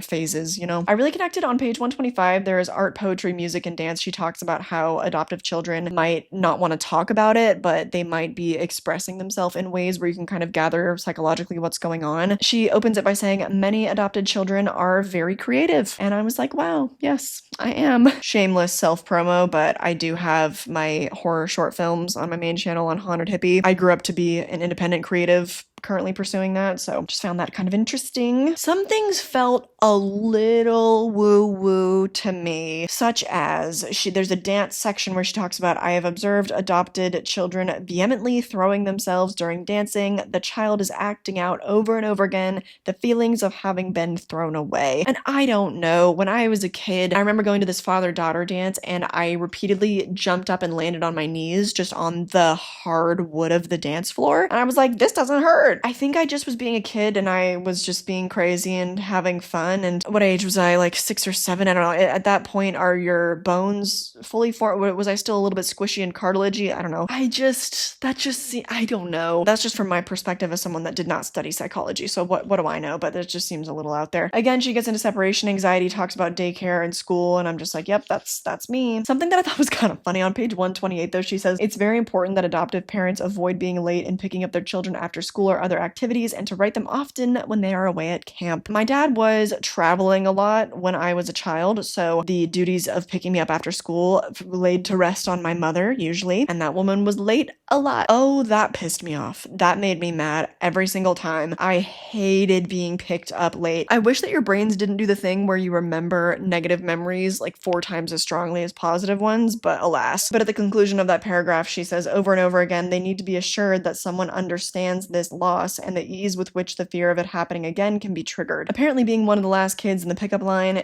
was triggering for me, Mom. How dare you? There's a whole section on discipline. I don't know. I think that I'm gonna have more thoughts on this when I actually become a mom. Like, I kind of feel like I'd be talking out of my ass at this point. She gets back into the short fuse of adoptees, and I already spoke about how that was something I related to, but she talks about how the child might feel like they're absolutely sure that the behavior is justified, even if you as the parent can't understand like what set them off. And that's me. That's my story. Like, whenever I pop off about something, it is because I am absolutely certain that I am justified. I have created a meaning. Oftentimes it is something that is exclusively in my head, okay? A Kylie Roseanne exclusive about you did this, so you don't love me. Yes, that manifests in my relationships. Yes, I have been working really hard on overcoming that. But it's wild, the meanings that we make in our head generally just as human beings. And I'm realizing reading this book how much being adopted has exacerbated some of that for me. I like that she said to discipline means to teach, not to punish. I think that's probably good advice to keep in mind for parenting. I also think this was well said. Children who feel secure in their parents' love can more easily risk expressing negative feelings as well as positive feelings. So just give your child a safe space. There are some absolutes she tells you not to do. Don't expect gratitude, though, for at least another 20 years. I feel extreme gratitude towards all of my parents, both biological and adopted. But remember, I told you the awful story about at least one instance that I can remember of throwing it in my mom's face that, like, you're not my real mom. She puts it right here at the bottom of page 132. Parents are called names, sworn at, told they are not the real parents, and made to feel totally unfair and inadequate. Yep, you clocked me there, Nancy. That's about it. She ends the chapter with 5 cardinal rules for adoptive parents, but I think that they're just good rules for parenting in general. Never threaten abandonment, acknowledge your child's feelings, allow your child to be himself, do not try to take the place of the birth mother, you cannot take away your child's pain. Overall, seemingly good advice, and also I was pleasantly surprised by chapter 10 that she actually does get a little bit more deeply into psychology. It does not feel like more repetition of the early ideas of the book. She actually cites other papers and things that she read, which she had done a little bit throughout the rest of the book, but I felt like it was done so more heavily here, and it was helping me to understand the concepts a little bit more quickly, and I wasn't like extrapolating my own narratives from it quite as much. So that's definitely an improvement from the first half of the book. I still am only a little over halfway through this book. Can that be right? This video is going to be so long. Oh, brother. Hope that you're finding it helpful so far. Let's get into chapter 11, 12, and 13, and then I will clock back in to discuss the chapter that I'm currently most fearing.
You might be wondering why I've been including my breakfasts and also me stretching in this video. Yes, I want to break up the reading, but something I also want to emphasize in this video is that during times of high stress, high emotion, it's really, really important to be taking care of yourself. Vlogging it helps keep me accountable to that. I'm pretty good with breakfast. I make myself breakfast every single day because I love it. Big breakfast person over here, big, fun drink in the morning type of girl. But the stretching, I should definitely do that more often than I do. And stretching is so good because you have to be so mindful doing it. Even if your mind feels okay, your body keeps the score. So getting into a good stretch, good form, using your mind's eye to go to the tense spot and really work on your breathing and work on releasing. I find it to be extremely helpful. It is helping to keep me balanced during this time. Currently, today it's July 30th, so I leave a week from today. Anyway, back to the book. I actually am in the middle of chapter 13, so I'm only gonna go over chapters 11 and 12. There's a lot to get into though. Not so much with chapter 11 because it's about adopting older children. This is not something that I have any experience with, so I didn't even really annotate hardly anything in this chapter. Well, that's not true. Actually, in the last couple pages of the chapter, it felt more general, even though this whole chapter was supposed to be about adopting older children. But she gets into the wounded parents, healing the adoptive parents, and it was in that section that I found some really interesting stuff. She says things like the adoptive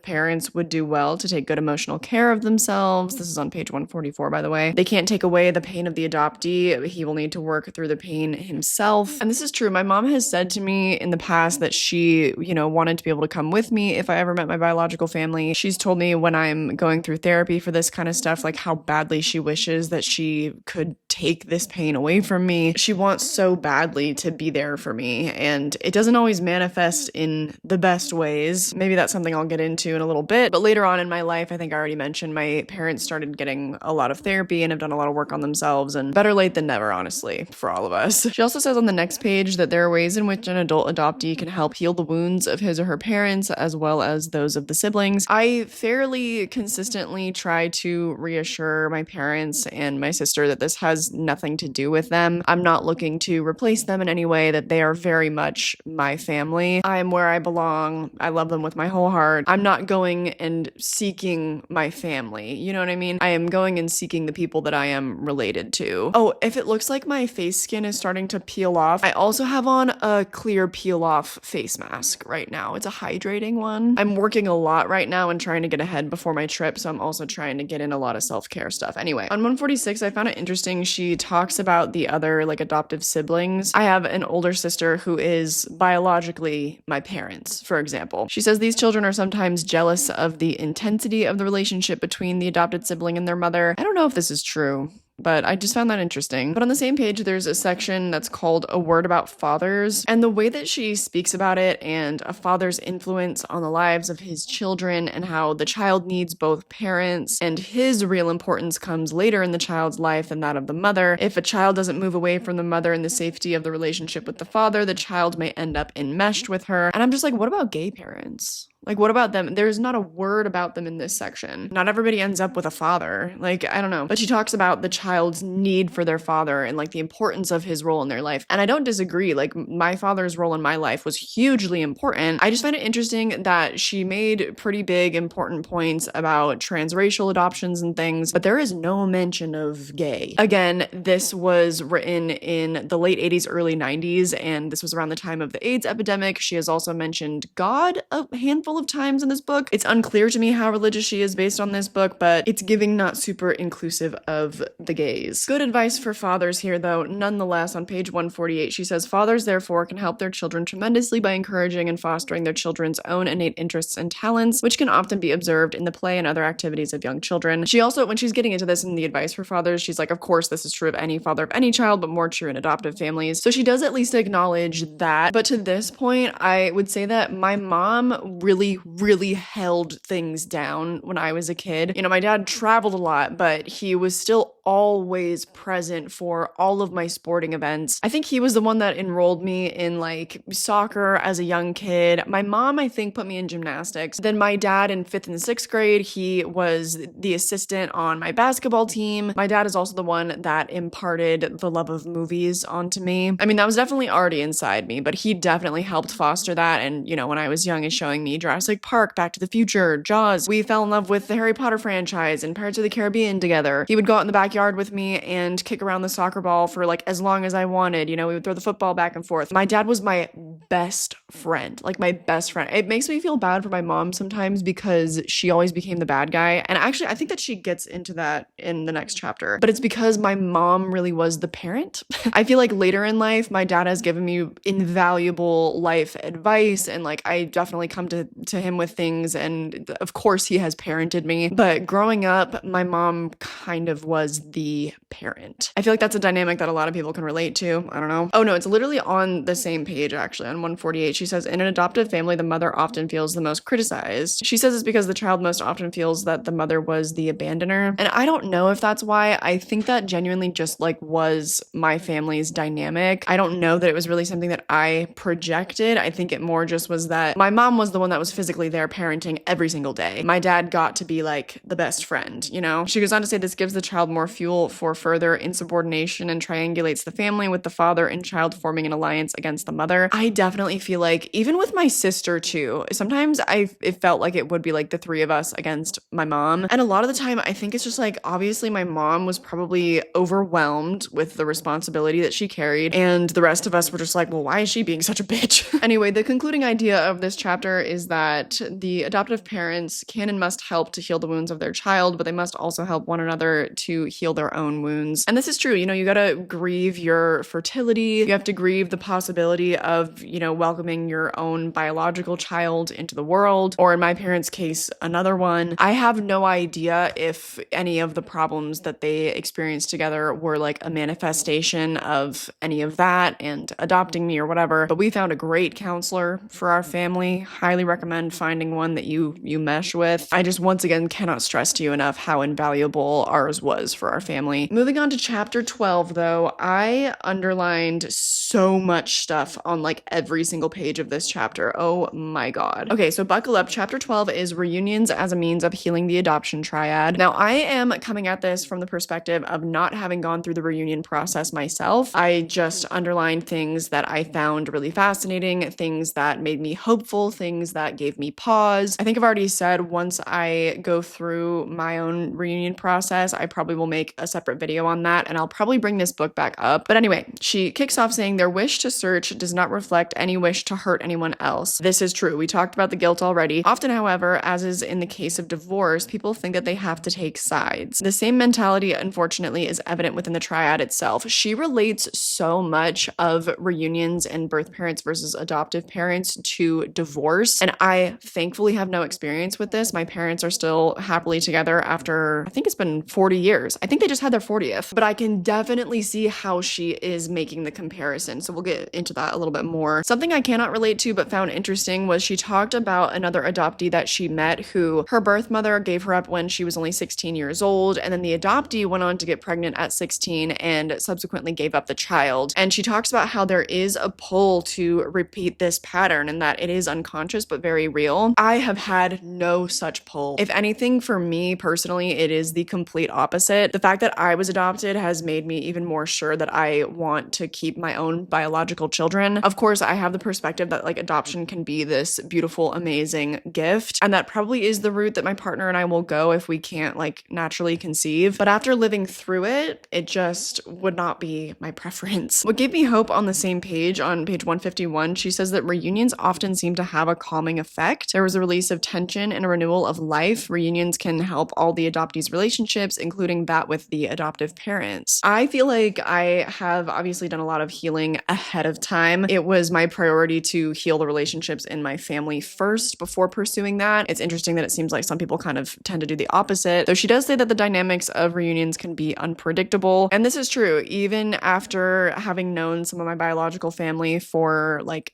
almost 2 years now, I still have no idea how it's gonna go. Like, you can never know. Something that scares me just a little bit, just a tiny teeny tiny bit, is that a second abandonment is almost as devastating for the adoptee as the first one was, and it is much more conscious. To me, like I said, I'm not going and looking for another parent in my life. So I'm hoping, I'm like, oh, maybe I'm immune to that. But she really, really stresses that under no circumstances should a birth mother search if there's any possibility at all that she might abandon her child again, because the adoptee is the member of the triad with the most compelling reason to search. He is the only one who was a helpless infant with no conscious understanding of what was happening to him. I think that's why it's potentially the most emotionally charged for the adoptee. She says things pretty definitively. Like on page 153, she says the fear of a second abandonment is ever present in the minds of each and every adoptee who contemplates searching, and that just hasn't been my experience. I empathize that my birth mother has gone through things in her life that I could never understand. Our communication has been kind of spotty. Like we started writing letters to one another because I just needed to kind of keep that out of distance. Like I just wasn't sure about that yet. My main interest was developing relationships with my biological siblings because I just felt like I have the most in common with them. And at a certain point, she just stopped writing, but that was more or less my expectation. Like I just don't know if there is that emotional availability there. I have no expectations of like a full-on rejection and full-on abandonment, and maybe that is something that I should be prepared for. I just don't think that that'll be my situation, so this is not something that's been super on my mind. And even if worst case scenario that does happen, I have built the relationships that I really was interested in with my siblings anyway. She also says the fear of losing her child to the biological mother is experienced by many adoptive mothers. Again, I really don't think this is the case. I have a really solid relationship with my mom, and she has vocalized to me that she's not worried about it, that she would want to help me with it. At the bottom of 153, she says searching is a critical means by which to heal the primal wound and calm the anxiety which manifests itself in a variety of self-limiting or self-destructive behaviors. Maybe if I had done this search back when I was 17, 18, then I don't know, would that have fixed a bunch of my anxiety problems, you know, my panic disorder? I don't know. I kind of don't think so. I feel like back then that would have made me even more confused.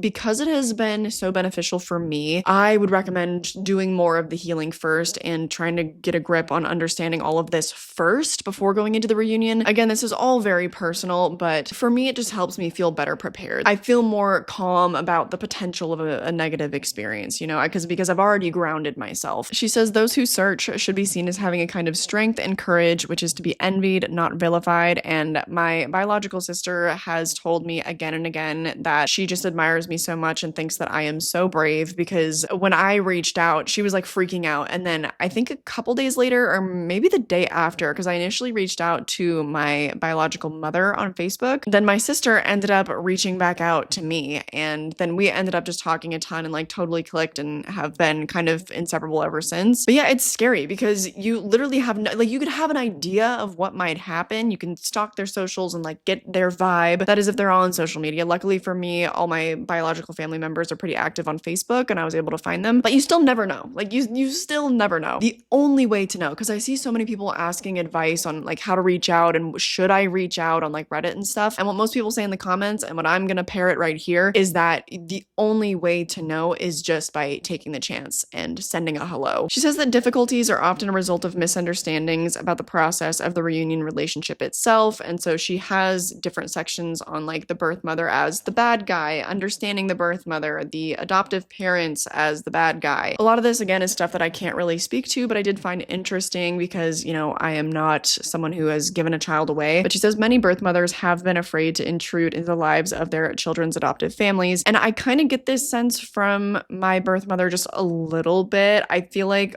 for the most part, her life has kind of been a little bit too full and a little too chaotic to consider like the journey of finding me and reaching out to me. That's kind of just the vibe I get. I don't know. But when I did reach out, she has said things to me like, you know, the last thing I ever want to do is hurt your parents in any way. Because when I reached out, I was like, I've been wanting to do this for a really long time, but there are just, you know, so many people in my family whose feelings I had to consider, and I had to, you know, work on all of that first. So my guess is maybe that's kind of what's going on with her. In most cases, the mother bonds with the child in utero and has a covert yearning to keep him. I think that she mentioned to me that like she really, really did want to keep me. I have letters from when I was a baby where I think she was saying things like this, but that it just, like I mentioned, just was not economically possible. But that, you know, she still loved me all her life and all of that. I find it interesting that she says she's often unable to experience the child as real or to accept the relinquishment as real. She is therefore unable to grieve. Most of these women are in some stage of unresolved grief, but are unaware of it or ambivalent about it. I kind of get that vibe because, again, like I said, her life has been very full. I have 4 biological siblings, and also there have been a lot of stepchildren like rotating in and out. So my best guess, this is something that I hope to ask her about, is that she may have been ambivalent because she just had to compartmentalize that grief and just like pretend it didn't exist. She gets into a little bit about the double loss of how a lot of the times the birth mother and father will end up separating. This was the case for my biological parents as well. So I have no idea where my biological father is in the world. I don't think that's something that I'm ever going to pursue. It kind of depends what I learn from the family upon my trip. But what I wanted to touch on that I actually related to, she said that this anger is often a defense against the sadness, because she talks about like how the birth parents experiencing grief, it'll manifest as anger. And this has been my experience in my life with anger as well. And the way that my therapist puts it is that feeling angry feels a lot better than feeling helpless. So submitting yourself to grief, sadness, despair, all of that, it feels terrible. I mean, it feels so much better once you just let it out and work through it. But a lot of the times we just want to opt out of that. And so we get angry instead. It feels so much better. That's been my experience. And a lot of what I've had to work through is giving myself permission to feel my feelings, because otherwise I tamp them down and then they explode out. Or first I tamp them down, it'll manifest as anger and frustration about really stupid things. And then eventually I'll explode in tears. But that all traces back to my childhood. And it's like, I'm doing all of that unconsciously. It's so hard to get past. Like, it's something that I am still very deeply entrenched in working on, because there's nothing in my brain going, hey, by the way, you just need to let yourself feel a vulnerable feeling. You're not actually angry. I wish that those were the intrusive thoughts in my brain. Anyway, getting on to the impact on the extended family. The extended family feels the loss, grief, guilt, etc. This is something I really want to ask my biological sister about, so you can expect that in the next adoption video. She also gets into how the birth mother must be prepared to allow the adoptee to control the relationship after the reunion. And that was more or less what happened in my situation. Like, she was very understanding of me wanting to write letters, and I was like, I'm not really even ready to be, kind of messaging back and forth on Facebook and stuff. Not ready for a phone call, not ready for a FaceTime, like, I don't know. And she was receptive to that, but then, like I said, the communication stopped. And I wonder if it has anything to do with some of the other things that she gets into in this chapter. She says there's often an undercurrent of negative feelings towards the adoptive parents. The Triad members are often not very understanding of one another. I'm doing my best, obviously, to try to understand both sets of my parents here. But yeah, it's hard. I have never walked a single step in their shoes. On page 160, she says, one thing every adoptive mother knows in her heart is that her child's reuniting with her birth mother will change forever their relationship to one another. I just don't think that's true. I don't think that I'm gonna get home from Iowa and feel any differently about my mom. It's not like there's only one space in my heart, like one unit, like one parking space reserved for mother in my heart. That is for Miss Cassie, okay? That is my mom, like, period. But we're gonna keep going with this like parking lot analogy, I guess. Essentially, we're just like adding a whole nother layer. We're like doing construction and adding a whole nother layer to the garage. I just don't know how I feel about when she says things like adoptive parents have been lied to about the ease with which these babies would accept them as parents. And I definitely had my struggles as a kid, which we've already fully gotten into. But I don't remember ever consciously thinking at that time that they weren't my parents. It was that I so desperately wanted them to be my biological parents. But I could totally understand in other situations how, she says the adoptive mother may be very well threatened and hurt by her child's desire to search. And I've kind of already gotten into this, but she talks about the adoptive mother and how she may feel something like the mother in a divorce case. Once again, relating it to divorce, where she has all the responsibility of making sure that the homework is done and the room is clean, while the father gets the fun of having the kids every other weekend and going to the zoo. That's on page 161, by the way. Because, yeah, of course, the adoptive mother has done all the work to raise the child, and with the added difficulty of them being an adopted child. And then when they're older, they go and meet the biological parents, and it's like, oh, this is so great, why couldn't my relationship with my mom have been more like this or whatever? I could easily see that happening in that kind of situation, because I saw that dynamic in my own household, and my my parents were married. And while she has every right to her feelings about this, she does not have the right to interfere with the reunion between the biological mother and child. Their fundamental right to be together transcends any feelings she may have about it. My mom has definitely had some feelings about me going away, and like I said, it's manifested in some strange ways. She called me on the phone to essentially give me some advice, and I won't repeat what she said, but it basically boiled down to her worrying that I would end up deferring to my biological sister and I would be leaning on her too much, and that my mom wanted me to remember that Scott is my partner. He is the one that I should be relying on and deferring to and whatever. And I just was like, Mom,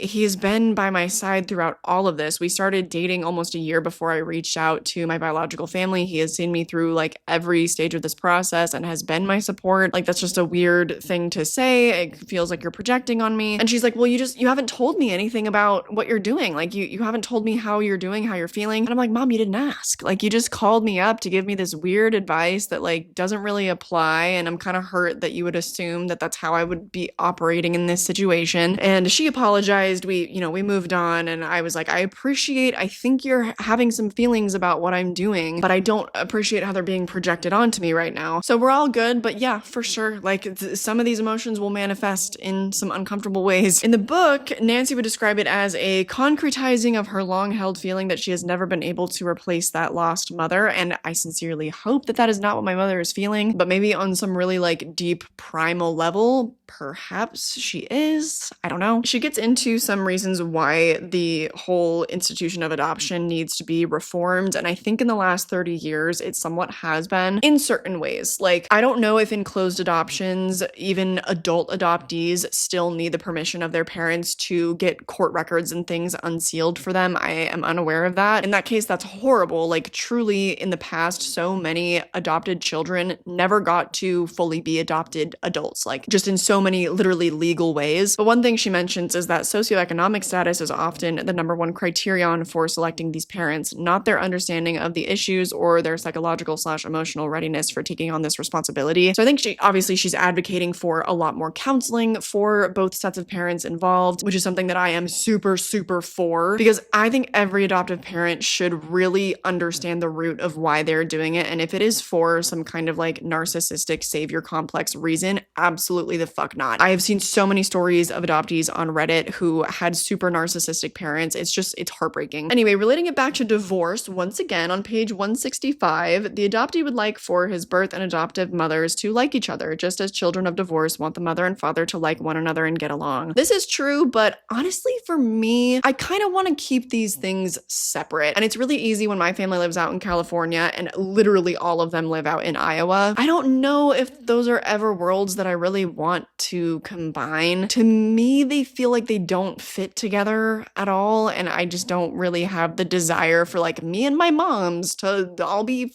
going shopping together or something. I have no desire for that. I mean, that would be, I don't know. To me, I think it just would feel weird. I feel like I would put way too much pressure on myself in that situation, and, for everybody to be having a good time and being okay, that I just don't think I would enjoy it. I think I want to keep that separate. Then on the last page of this chapter, she says that these feelings do not have to be denied or apologized for, but if they are not owned, they will be projected upon another member of the triad. And that phone call happened a couple days ago. This happened, I don't know, it doesn't matter, several days before I read this chapter of the book. So yeah, Nancy has a tendency to clock us, doesn't she? Like I said, I'm already halfway through chapter 13, which is all about the reunion process. I got to the section on like the genetic sexual attraction and the incest taboo and just felt such a rejection to it. But I was like, I'm gonna take a beat. I'm gonna talk about chapters 11 and 12. They're really long anyways. I had a lot of thoughts, but now we got to get back into it. And we got to finish chapter 13. We got to get to the very last chapter, I think is chapter 14, and then like the conclusions. So hopefully I'll be finishing this book before we chat again, but we never know. Obviously, I have so many thoughts. I literally, to record this portion, I've been sitting here for 42 and a half minutes. This vlog is going to be 4 hours long. No, hopefully not. I'll trim it down to the good stuff. Okay, chapter 13, let's go.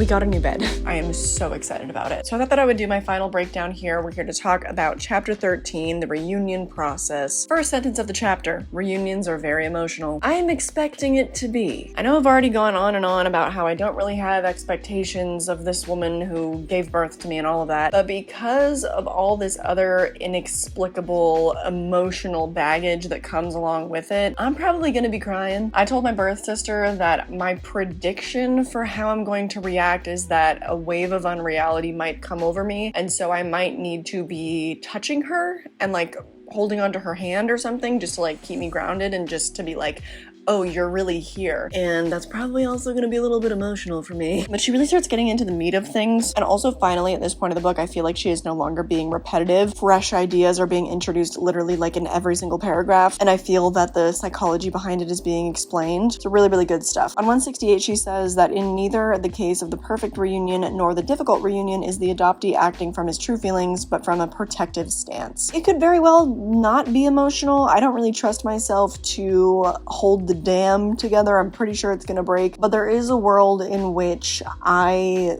just, really lock it in, and that would indeed be a protective thing. She does remind us that our first experience outside the womb was of separation and loss, and then she says this often results in their being cautious in accepting the love and affection which the mother, whether biological or adoptive, wants to give. I do feel very, very cautious. This is not something that I've ever had consistency on in my life. We stopped getting letters back when I was like 7. I stopped getting letters back again when I was like 25. Yeah, I'm gonna put my walls up, She's expressed to me both as a baby and as a full-grown adult that she always loved me. She loved me when she gave me up. But it is a really difficult thing to accept when you feel like there isn't actually the follow-through on that. But of course, it is a love from a very deeply complex source. So I'm sure that it's valid and I'm sure that it's real, but it is very difficult to accept. She says a similar feeling is experienced by the birth mother. She's afraid that if she does this or that in her new relationship with her child, she will lose him again. I could obviously see that. She doesn't want to be re-traumatized, so she probably is also going into it from a very protective place. Or she will get defensive and deny whatever it is that the adoptee is trying to convey to her about his feelings. In my case, if she,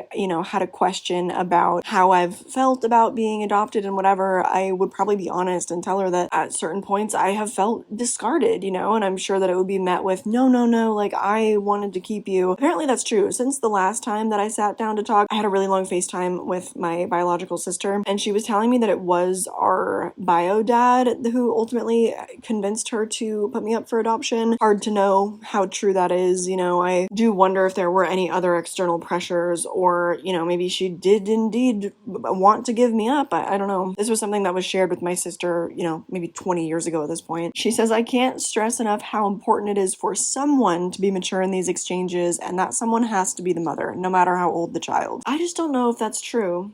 I don't know if that's true. I don't know this woman, but just based on the little communication we've had and the sheer amount of therapy and all this work that I am all this, shit that I am trying to work through before I go, I feel like I am entering this whole situation from a little bit more of a mature place. And I don't think that burden has to be on the mother. I just don't. I think in majority of adoption cases, the reasons for surrendering the child tend to be economic. Of course, there are the instances where there is like drug abuse and things like that. But in the cases where it was economic, that mother often is not going to have access to the same resources that the child did. So I've been able to afford 7 years of therapy at this point in my life. I don't know if that's something she's ever really honestly had access to. So that's something that, again, this book was written over 30 years ago. Therapy itself wasn't as widely socially acceptable at that time. It still isn't in a lot of places in the world. Like, I'm pretty sure Germany is still pretty far behind on the whole therapy thing. I know because I dated a German man who was horrible, and when I suggested therapy, he was so offended. That is neither here nor there. She then gets into a little segment on regression. She says that upon meeting, it is almost inevitable that the adoptee, no matter how old, regresses. She says no matter how old, but I just have to imagine that these observations were done on people who found their birth mothers younger than I did. I don't know if as many people wait as long as I do. I'm sure some people wait even longer. Some people never reach out. I just really don't see that happening for myself. myself, unless you consider, you know,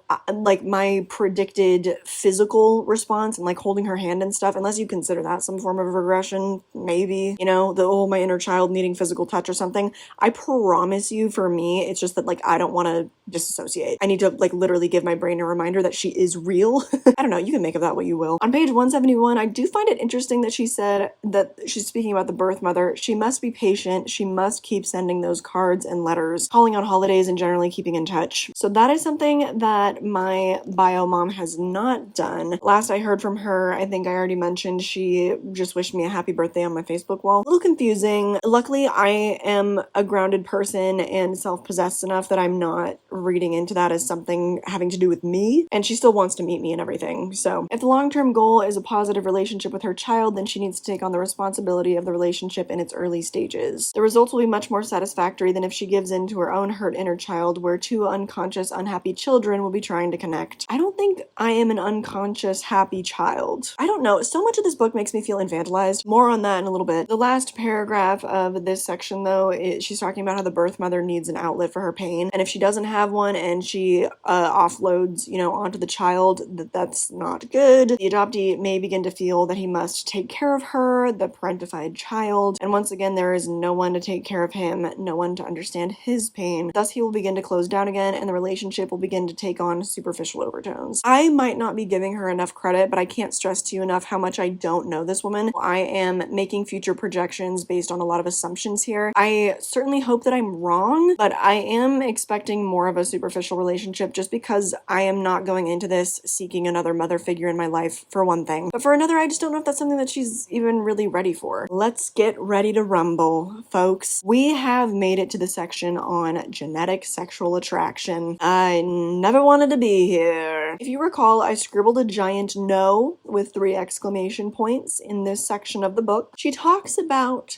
how common it is for the child and the birth mother to feel a sexual attraction to one another. And because his inner child wants to find some way to be inside of his mother again, that intercourse is the only way that he can figure how. And I am sorry, what in the actual fuck? I know maybe she is trying to empathize with the people who experience this because she says that it is so common. And if it is common, I apologize, but I feel like even acknowledging that is it's starting to normalize it. Nothing about that is normal. I'm sorry. No way. I was so mortified about reading these chapters because I have felt no such thing. I've spent a good amount of time now with my biological sister. She's a beautiful woman. Nary a fraction of an ounce of attraction. Are you kidding? She does say that, like, obviously to engage in sexual intercourse is not acceptable. She literally calls it molestation, but she says sensual feelings and sexual impulses to satisfy them are natural and can be acknowledged, but they should not be acted upon. I mean, you don't say. I don't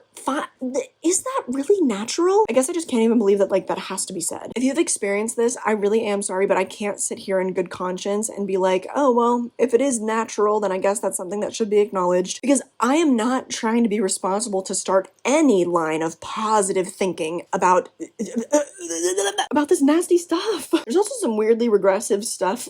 She says, like, on page 174, this does not mean that one has suddenly become a lesbian, talking about how adopted daughters can still experience this with their birth moms. And she says, I do have a suspicion based on interviews with several lesbian adoptees. Several? Really, that part of what they are searching for in their lesbian relationships is a closeness with the feminine that was mother. We all end up dating people that are like our parents, though. You know what I mean? I don't think that's any kind of revelation. Being adopted made me gay. Then she talks about sexual feelings between biological siblings, and if everyone could get over the embarrassment of it, it would be healthy to talk about the feelings. Actually, I think that's one of the things that we absolutely should repress. Am I nuts? Anyway, let's get off of this. Let's get off of all the sex talk, okay? In the next section, reunions as reconciliation, she says it is often difficult for anyone to respond responsibly to what is going on. One birth mother pointed out, not only did my son go back to being an infant, but I found myself feeling as if I were 17 years old again. She recommends that the adoptive parents back off to give this new relationship a good chance. And I could be wrong. Obviously, I haven't been through it yet. This could absolutely happen, but I don't think that I'm going to regress to infant tendencies. There's just no way. Like, I'm not I'm not in this like seeking a mother. I even wrote in the margins on the next page on 177. Oh wait, I underlined that the birth mother needs support at this time, and she also needs to not abandon her child. And I wrote in the margins that this makes me feel infantilized. That woman has lived so many lives, like she's been through so much. If she abandons me, like it's just not something that I feel like I'm gonna take personally. I mean, maybe a little bit if like it's because she doesn't like my personality or something, but you'll kind of see how this conflicts with later advice in the next chapter. She says that we need space in the early regressive stage of the relationship to experiment with the ways in which they can begin to relate as adults. I think that I'm gonna go ahead and skip the part where I regress. I think like she's just a lady that I want to get to know. There is a section on the hard to reach adoptee, but she doesn't really get into that. She continues to talk about the birth mother. And I was thinking, oh, I don't know, this might be me, you know, like I was pretty hesitant to even, like I still haven't even gotten on a FaceTime call with her or anything. I could probably be considered a hard to reach adoptee. I feel like it just goes with the next section about the reluctant birth mother. Often the birth mother negates the importance of the birth bond and convinces herself that her child had a good upbringing and doesn't need her. But in a lot of cases, it's kind of true. There obviously is like the innate curiosity, and I don't know what kind of relationship might blossom here, but I certainly don't need her. Then she says this is a rationalization. She doesn't want to face her pain and has found an excuse not to do so, which honestly, like, kind of understandable. On page 178, when she's getting into like, you know, what goes on for us during the reunion, all the excruciating feelings of abandonment and loss with accompanying physical symptoms of stomach pain, headaches, diarrhea, and so forth resurface. I can attest to the diarrhea part for sure, but I've actually been doing really, really well. When I started this book, I was still feeling a little bit of like daily anxiety and stuff, but at this point, I have not really been feeling daily anxiety. Like a lot of times I'll, you know, be thinking about something, I'll get hit with like a pang of it. That has not been happening. I have been sleeping really well, eating really well, really enjoying my new apartment with my partner. I'm in a really, really good spot, especially now, like after finishing this book too and doing all of this talk therapy with you guys. Hey, that might help. She talks a little bit about the siblings. In almost every case I've known, siblings have been very accepting of their brother or sister. In fact, in cases where the mother refuses to meet with the adoptee, siblings have established close, long-lasting relationships. And though these relationships may help soften the blow of the mother's not wanting a relationship, the connection the adoptee wants most is that with his birth mother. I cannot stress to you enough how much I don't relate. I am the most stoked about my siblings. It also probably doesn't help that I feel like I don't look like my birth mother at all. I'm talking like at all. But me and my older biological sister, I have two full siblings. She is my only full biological sister, and we literally look like copies of each other. Like, she made Bethany, and then for the second one they were like, let's make Bethany again, but like stretch her out a little bit, and then that's me. So I definitely feel that pull and that connection with Bethany more, because like for the first time in my life I'm like, oh my god, I'm around somebody who looks so much like me. Like, this is nuts. And again, like I already mentioned, I relate to my siblings more than I'm gonna relate to my birth mother. I don't know, if you're an adoptee, how do you feel? Do you feel like the relationship with your siblings is more important than that of your birth mother? Let me know. These relationships, although not as powerful as that with the mother, can be very healing. I underlined that and I said yes. In kind of the concluding segment of this chapter on 179, she says, there will be no understanding on the part of the general public or public officials unless there is first understanding and empathy within the triad. And I think this is so true, but like, it's so hard and it fucking sucks, because at least for the adoptee, we're trying to talk about these pre-verbal memories that we don't remember, yet we carry the trauma of. So it's so difficult to understand. I feel like so few adoptees actually end up being able to. And in so many ways, like, we can't, because these are intellectual concepts and it's all based in emotion. But this is true, and I think that this is great advice for any member of the triad, and also to try to like gain understanding of your loved ones around you. Finally, on 180, she says, I do not want her to think that she cannot express her feelings, the birth mother, but she needs to do so with someone other than him, the adoptee. And I agree with this, because I frankly just like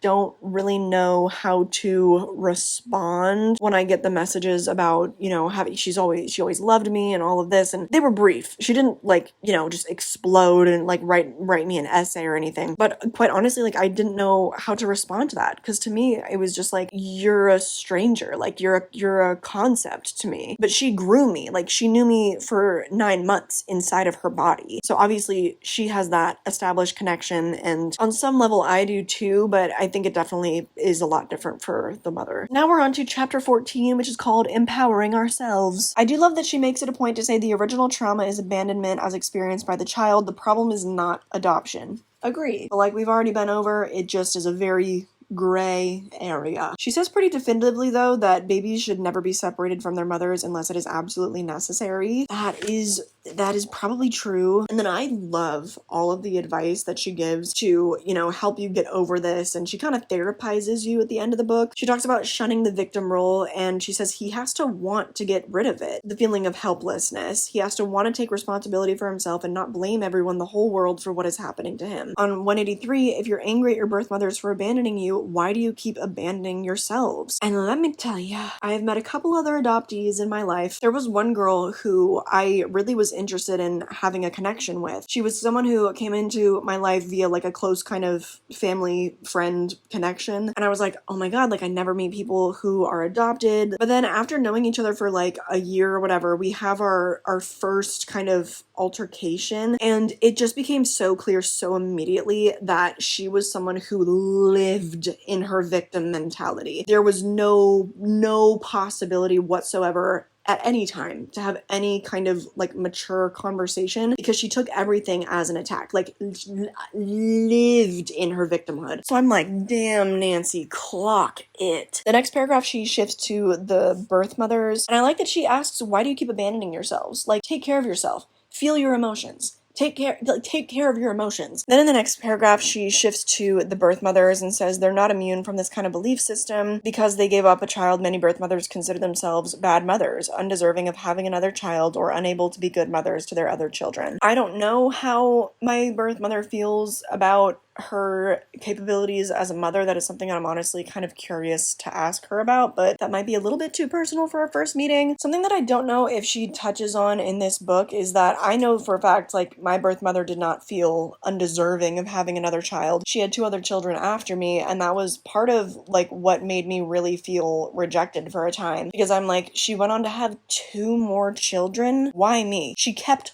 4 of her children and not me. Like, what do you mean? Not to mention all the stepchildren that she brought under her roof. I'm like, are you actually joking? But in seeing my therapist about this, she really helped rewire my brain chemistry on this one. She said that giving away a child is so painful that many birth mothers will decide that they will never, ever do it again. So, my bio mom, she got pregnant a few more times and she kept them. Understandably so. She also gets into regret and how it's one of those useless occupiers of our time and energy, which gain us nothing. And so, the birth mother really needs to be able to forgive herself. Couldn't agree more. Regret is an asinine emotion. This is just solid advice all around, not just for the adoption triad. She says that I definitely used to react to her daughter rather than respond maturely to her. I was reacting from my own hurt inner child rather than from the mature adult that I purported to be. That is something that I live by. Okay? People being reactive to you, or like people doing crazy things and slighting you and whatever, you gotta live by the fact that it has a lot more to do with them than it does with you. Because it does. Like, somebody can be coming at me so crazy and I have no problem remaining calm. I simply just will not engage. Because that's what ended up happening with the other adoptee that I knew. And it's just sad. It's just sad because it's like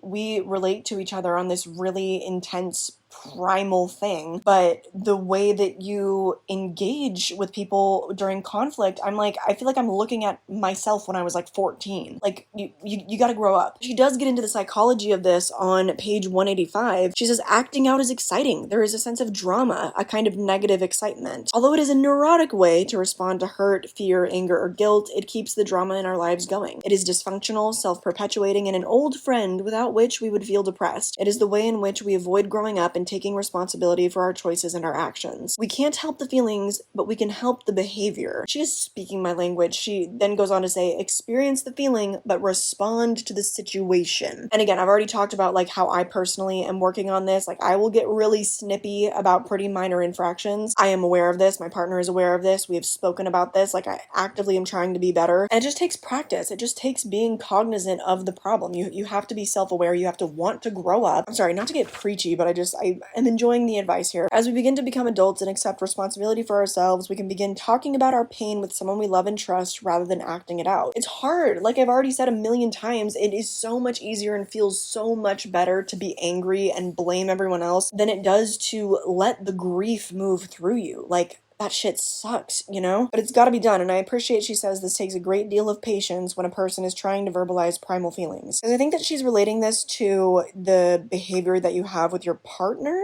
Because she's saying that there is a perpetual yearning to get those needs met by someone. I feel that. You know, a girl wants to be taken care of for sure. She really clocks me here on page 186. What happens in relationships is that he then expects his partner to just know what he needs or wants without his having to say anything. She is relating it back to the fact that the baby separated from his mother at birth never had the security of that phase of life when his feelings were met in a fluid symbiotic dance with the mother. So then you try to put it on your partners. And I've literally said this phrase, which she quotes here, it doesn't count if I have to tell her. I had felt that way. I'm like, if somebody really knows me and really loves me, they will, like, you know, get in that kind of symbiotic dance with me and anticipate my needs. I know some of us love that phrase, which honestly, my partner, now that we've been together for over 2.5 years and we lived together for a couple of months, we are starting to get into that really nice, like, roommate routine kind of dance, and it is kind of happening, honestly, I gotta say. But she does remind us an adult doesn't need another person for survival. That particular phase of life is lost forever, and the realization or the denial of that loss causes a great deal of suffering. Realization initiates true grieving, while denial and avoidance becomes neurosis. And honey, I've seen it. I knew another adoptee in college, actually, and we had a good friendship, but then it ended up being pretty short-lived because I bore witness to some pretty crazy anger issues. She said that for a lot of adoptees, very few adult relationships are mature relationships. That definitely tracks. But in order to heal, she says, the first step is to want to grow up. Many people avoid responsibility and pain by remaining a victim. The next step is to remember as much as possible about our painful experiences and to talk about them. And oh, honey, am I talking about it. And I never have before on the internet. I must reiterate that I understand this might seem like a whole fucking lot at once, but I've never done it before. I realistically don't know when I'll have the balls to do it again. And honestly, this whole experience has been so cathartic. I think that doing this has actually brought me a great deal of the peace that I am experiencing, because I know for a fact that a lot of what I say, no matter what little bits and pieces of it is going to relate to people out there. And I hope so badly that it helps. And right now I'm currently on the wavelength that if this is only helping one person, that is worth it to me. On 189, she says that when one is finally laid to rest, the paralyzing effect of loss, by remembering it, talking about it, then destroying it, it will be time to find a means by which to take one's power back. And I think that this definitely is kind of aligned with that. Like, I am very much trying to have control and agency over sharing my story, no doubt. One can feel helpless, but as an adult, one is not helpless. An adult has many resources and can live by those resources. He will not die. She made me laugh when she said that. But these are just really good reminders. They're just great reminders. Then she gets into a section on, like, neurotic fear. I no longer really am experiencing the neuroses surrounding all of this. I already told you about how toxic I was when I was like 17, 18. We're not in that space anymore. I went through a big grieving process, a lot of therapy, like 2 years ago. So I've released that, I would like to say. And then I don't really relate to, like, the guilt and shame section that she gets into and how we need to shed our shame and stuff. So I'm not really going to speak to that. On 193, there's a section on taking back our power. Part of discovering the true self is knowing our own values, ideas, and opinions, and being able to express them and hold on to them in the face of differing viewpoints, and without having to convince others that we are right. I live and die by that. Yes, I do. Then she says the flip side to that is that we need to check out our assumptions, suspicions, and doubts about others rather than acting from our own perceptions. Perceptions are colored by our own experiences and are never truly objective. This is why I kind of felt like this was conflicting with some of the other advice that she was giving about how birth mothers need to never abandon their child a second time. Because then if that really affects me deeply, wouldn't I then be operating based on my assumptions and my own perceptions and stuff? For me, it's like I just have really learned, especially, you know, since that frontal lobe cooked, that you really almost all of the time have to be giving people the benefit of the doubt, because nobody is ever the villain in their own story. It's just practicing empathy. It's just practicing empathy. Oh, this was like one of my favorite quotes on 194. She says, if we want to stop giving others control over us, we can stop reacting to their behavior and simply see it as information. Because truly, truly, when people are acting crazy at you or whatever, it's not about you. It's not your business. Empowering ourselves is like a double-edged sword. On one side is freedom from our need for approval and the constant concern about what others think about us. On the other side is the necessity to take responsibility for our feelings and our choices. The latter is difficult, and it sucks because you have to admit all the ways in which your personality is lacking and all the ways that you kind of suck, and that's not fun. But coming out the other side of that and growing from it, oh my god, it rocks. Also really enjoy the quote where she says, only false selves have no enemies, only ineffective people cause no controversy. I don't think that she means, you know, controversy like Tana Mojo or something. I think that she means controversy in the sense of, you know, having to stand up for oneself and not always being a people pleaser and causing a rift if something, you know, a situation is not aligning with your values. Oh, and then finally she mentions gay people, but it's kind of in like a weirdly godlike font. She says, all religions have discriminated against certain groups of people at some time in history. Women, blacks, gays, Jews. Oh my god, not this phrasing. Yet we all belong to the family of man. We are all related. We are all equal. I like the sentiment. It came out a little weird, and also a lot of these people were barely acknowledged, like literally only for 2 sentences in this book, when this can be such an intersectional and even more complex issue, which I think I might get into a little bit more in my overall conclusion. But this is the last chapter I'm reacting to. The last sentence of it, she says, we can find our place in the universe. She goes on like a whole rant about like how we all need meaning in life and we all look up to the cosmos, and like, I don't know, she seems quite religious, and that's just not my jam. However, I am a mildly spiritual person. I mentioned that this is something that I've felt called to do. It's like I am spiritual in the sense that I feel very connected to all of humanity, really. I'm like a deeply empathetic person, but I'm not a God-fearing kind of girl, you know? But that's it. Part 4 is just conclusions, so we will wrap it up where we started. Wow, right back where we began, over 2 hours ago. Can we even believe? Hopefully I'll be able to keep this section a little bit more brief. But chapter 15 is called Further Implications of the Primal Wound. Once again, I feel that some of her ideas are a little bit regressive, but also written over 30 years ago. Also, she adopted her child in 1969, so we come from different places, different worlds. On page 202, she says, the need for women to work, plus women's wanting to exercise their hard-won place in the workforce, may be placing children at risk. Let's maybe not implicate the women there. She does qualify, like, women certainly have a right to be whatever they want to be, but not at the expense of their children. I don't like it. I don't like how she is implicating the mothers when it really is just the fact that we live in a country that does not offer good enough support. There need to be laws in place to mandate better maternity leave, or, you know, we need to be able to survive on 1 income per household. We have none of the luxuries that boomers had that made their lives so goddamn easy. So I don't like the placing the blame on mothers here.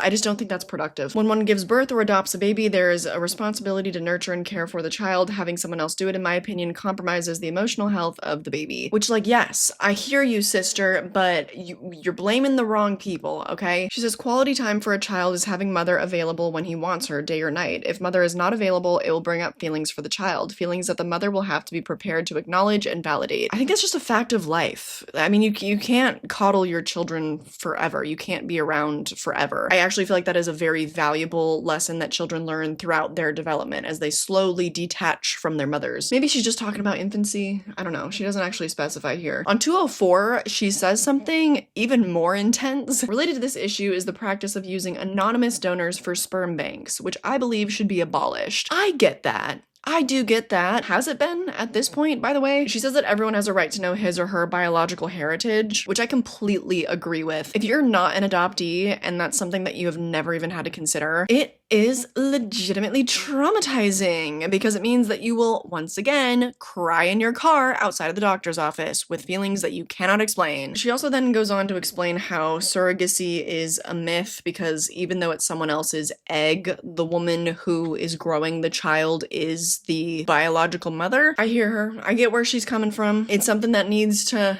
be recognized more, probably, because she would then claim that, you know, that child would still have the connection with the woman that gave birth to her, even if they came from the egg of their, now I'm getting tripped up, from their biological mother. But you know what I mean. She just gets into a lot of pretty hot button topics about society, and she's got some strong opinions about, you know, what should be done. She even gets into the question of abortion. She says this, like the issue of adoption, has no one right answer. I feel like it does though. And she says it well enough right here. What is definitely needed, just as is in the case of adoption, is the opportunity to make an informed choice. 100% agree, but then she talks about how this is difficult because of the blurring of the issues from both sides of the debate. And I'm like, how can you both sides this when one side very actively is advocating for informed choice? I just don't know. It's because I do think it is because she is somewhat of like a religious woman. And so to her, at inception, it is a baby. She believes that it is a baby. But I think that she is getting at it not from the scientific viewpoint, but from more of a spiritual one, where no matter if it is just zygote cells, she basically gets into the fact that it still has the potential for life, like in the mother's mind. And it is something that she has to grieve. Now, maybe not everyone, you know, for some people, it's like the best choice they ever made. And she does also get into pro-lifers blithely advocate adoption, not abortion, completely denying or ignoring the psychological consequences of that painful solution on either the mother or the child. I cannot stress this enough. Like, I cannot stress this enough. It pisses me off so bad when I see pro-lifers saying adopt, adopt, adopt. And then, you know, people do like street interviews during those protests and stuff, and they're like, oh, so did you adopt? And they're like, no, I had my own kids. Oh, did you adopt?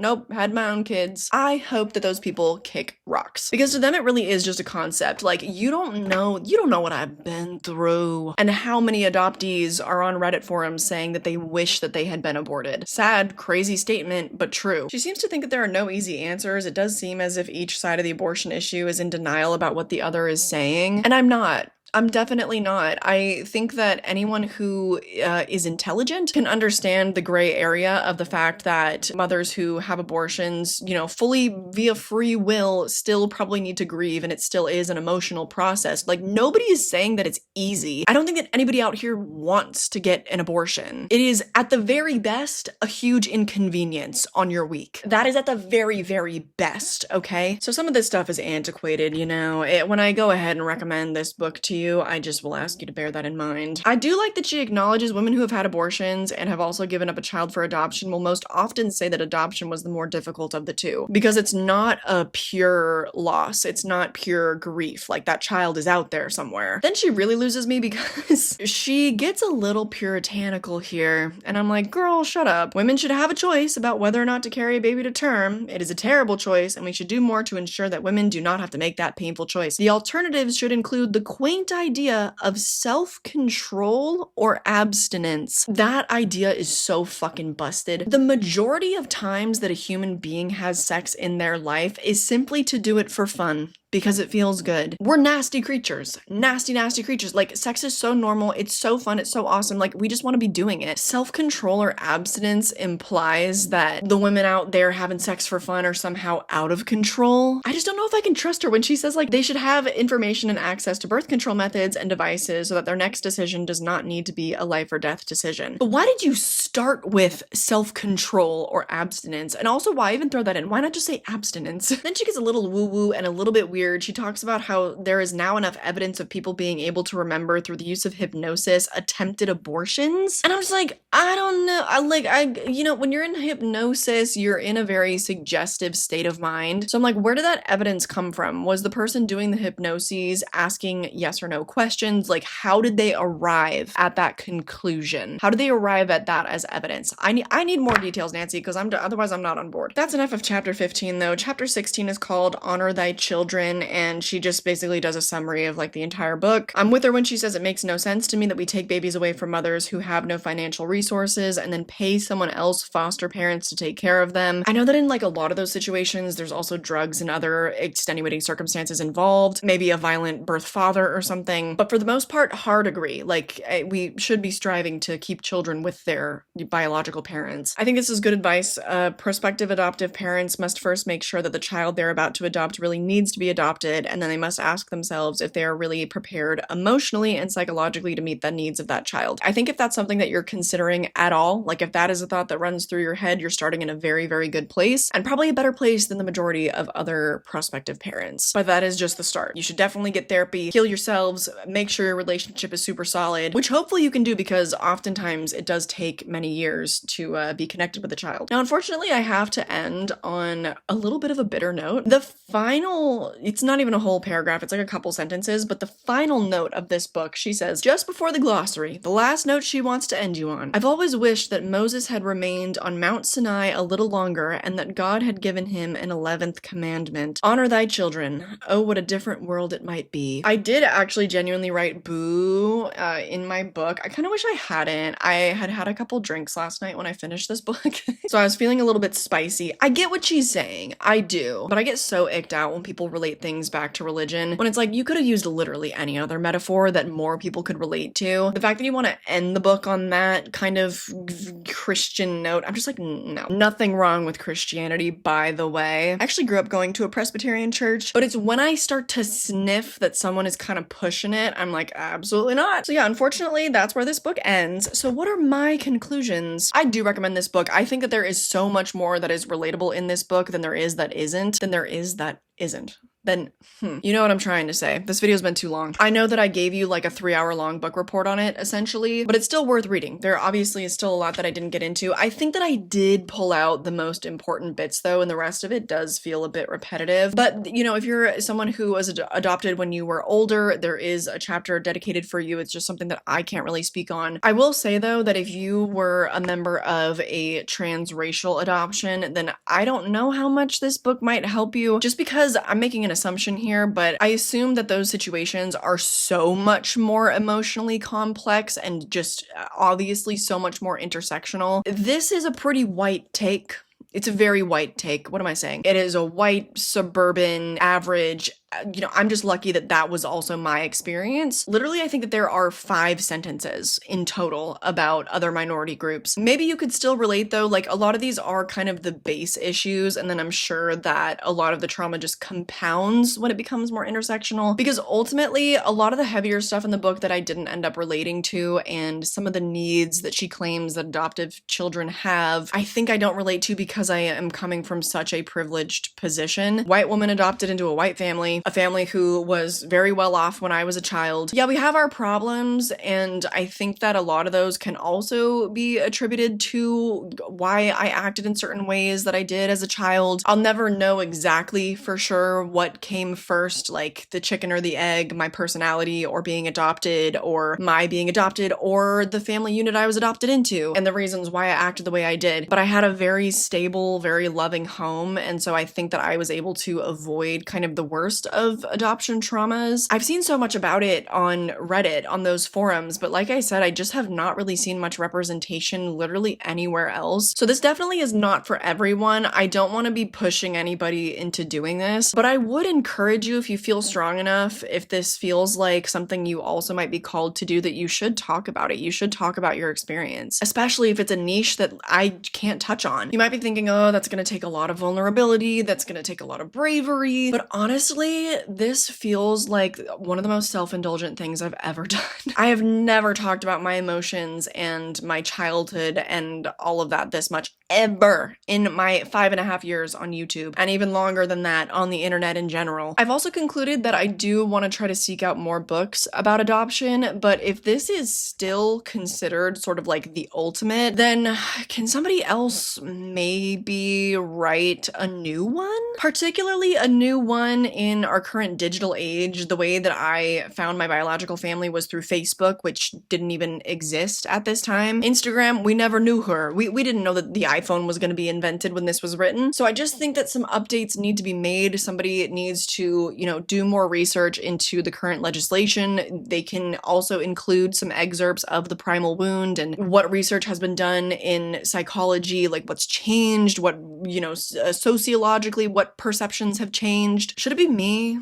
I've done enough talking. Maybe I should get to writing a book. But that concludes this beast of a video. This is the longest video I have ever put out in my entire life. I hope that it was valuable. I hope that if you're a fellow adoptee, you felt seen. I hope that if you are somebody who gave away your child, or you are a prospective adoptive parent, if you already have adopted a child, I hope that you heard me. I hope that you can now understand the perspective of the adoptee in your life a little bit better. But most of all, I hope that you're doing well. I hope that you're doing okay.